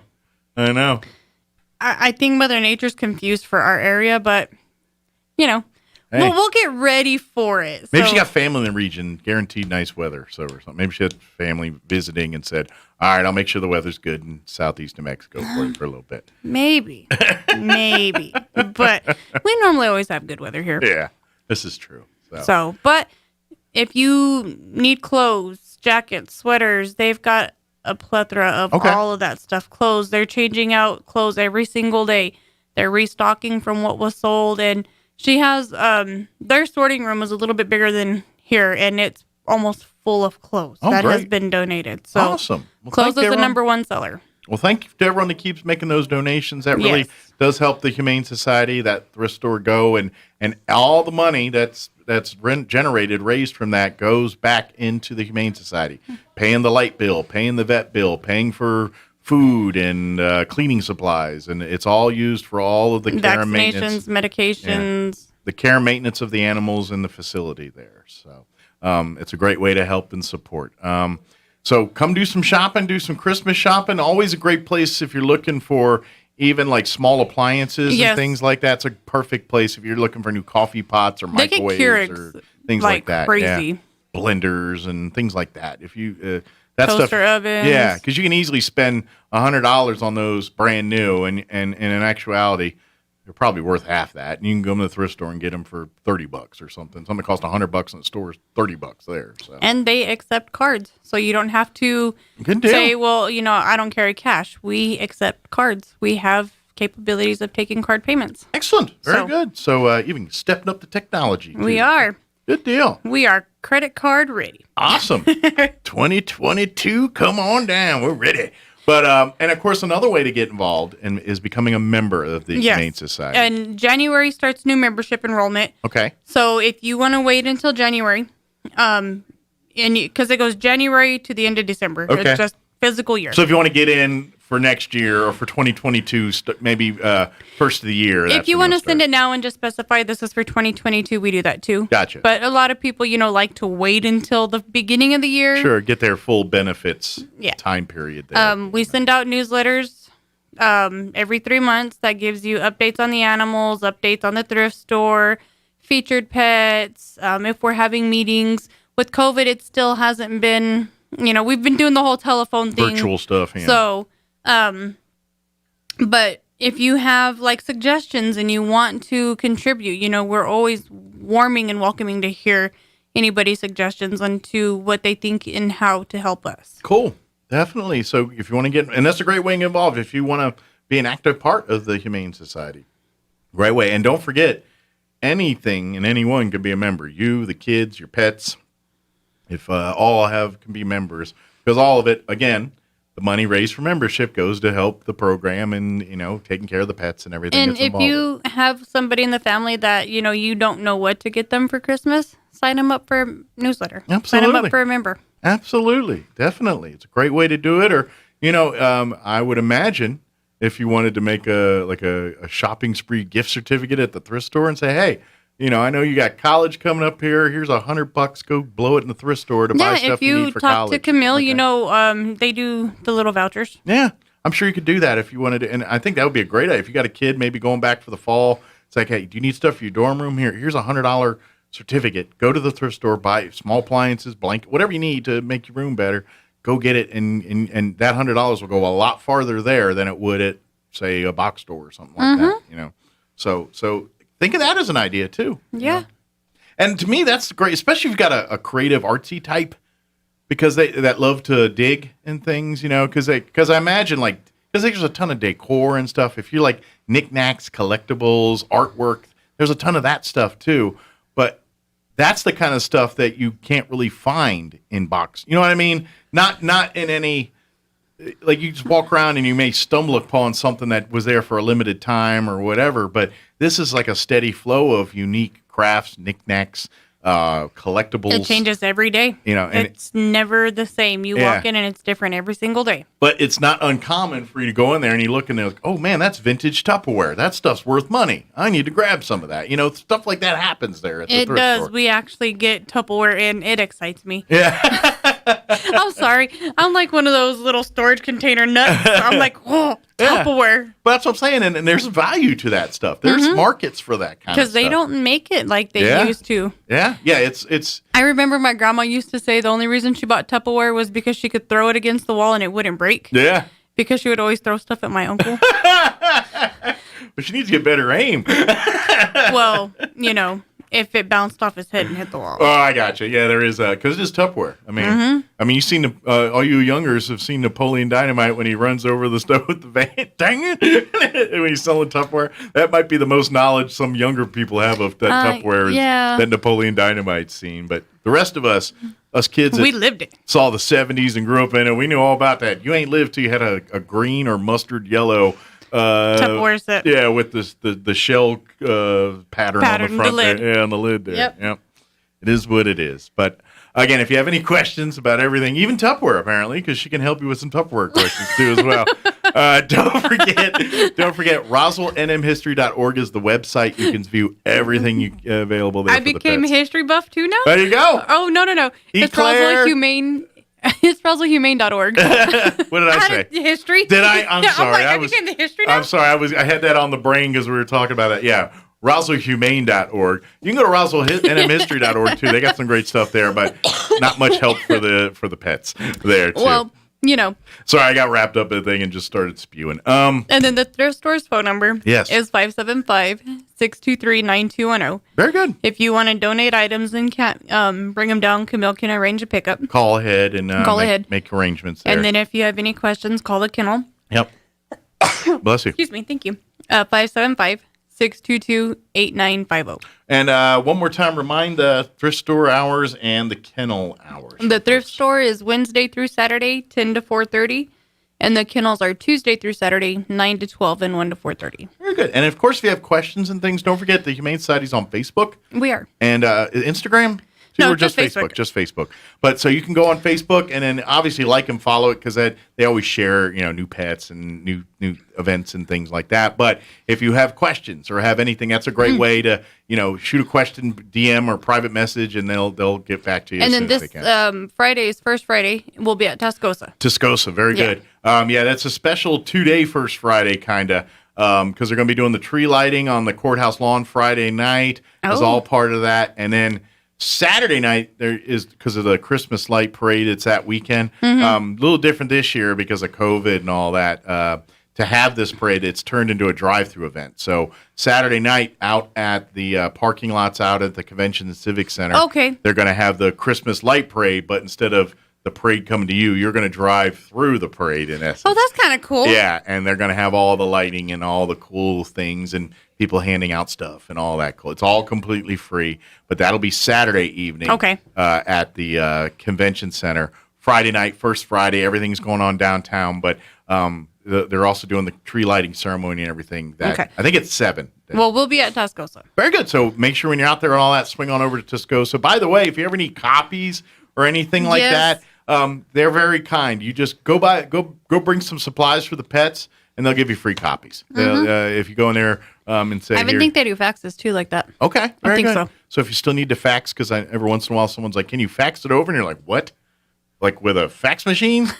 I don't even know where one. Tascosa's got me. I can go help you out. Yeah. You mean you want me to just put it in the mail? It's funny how fax used to be the hip and hop, and now it's like, it's what? Right? What? You mean like on paper? Like that. That again? Yeah, exactly. But yeah, if you need things faxed over, like you need to send it right away and you don't have a scanner and you can't scan it and email it, Tascosa can help you out. They got you covered. Very good. Well, thank you, Crystal. And, thank you. We'll see you here in a few weeks, Yes. all right? All right, it is 9:55. Let's go ahead and do a Chaves County sports update. Quick break also before we go.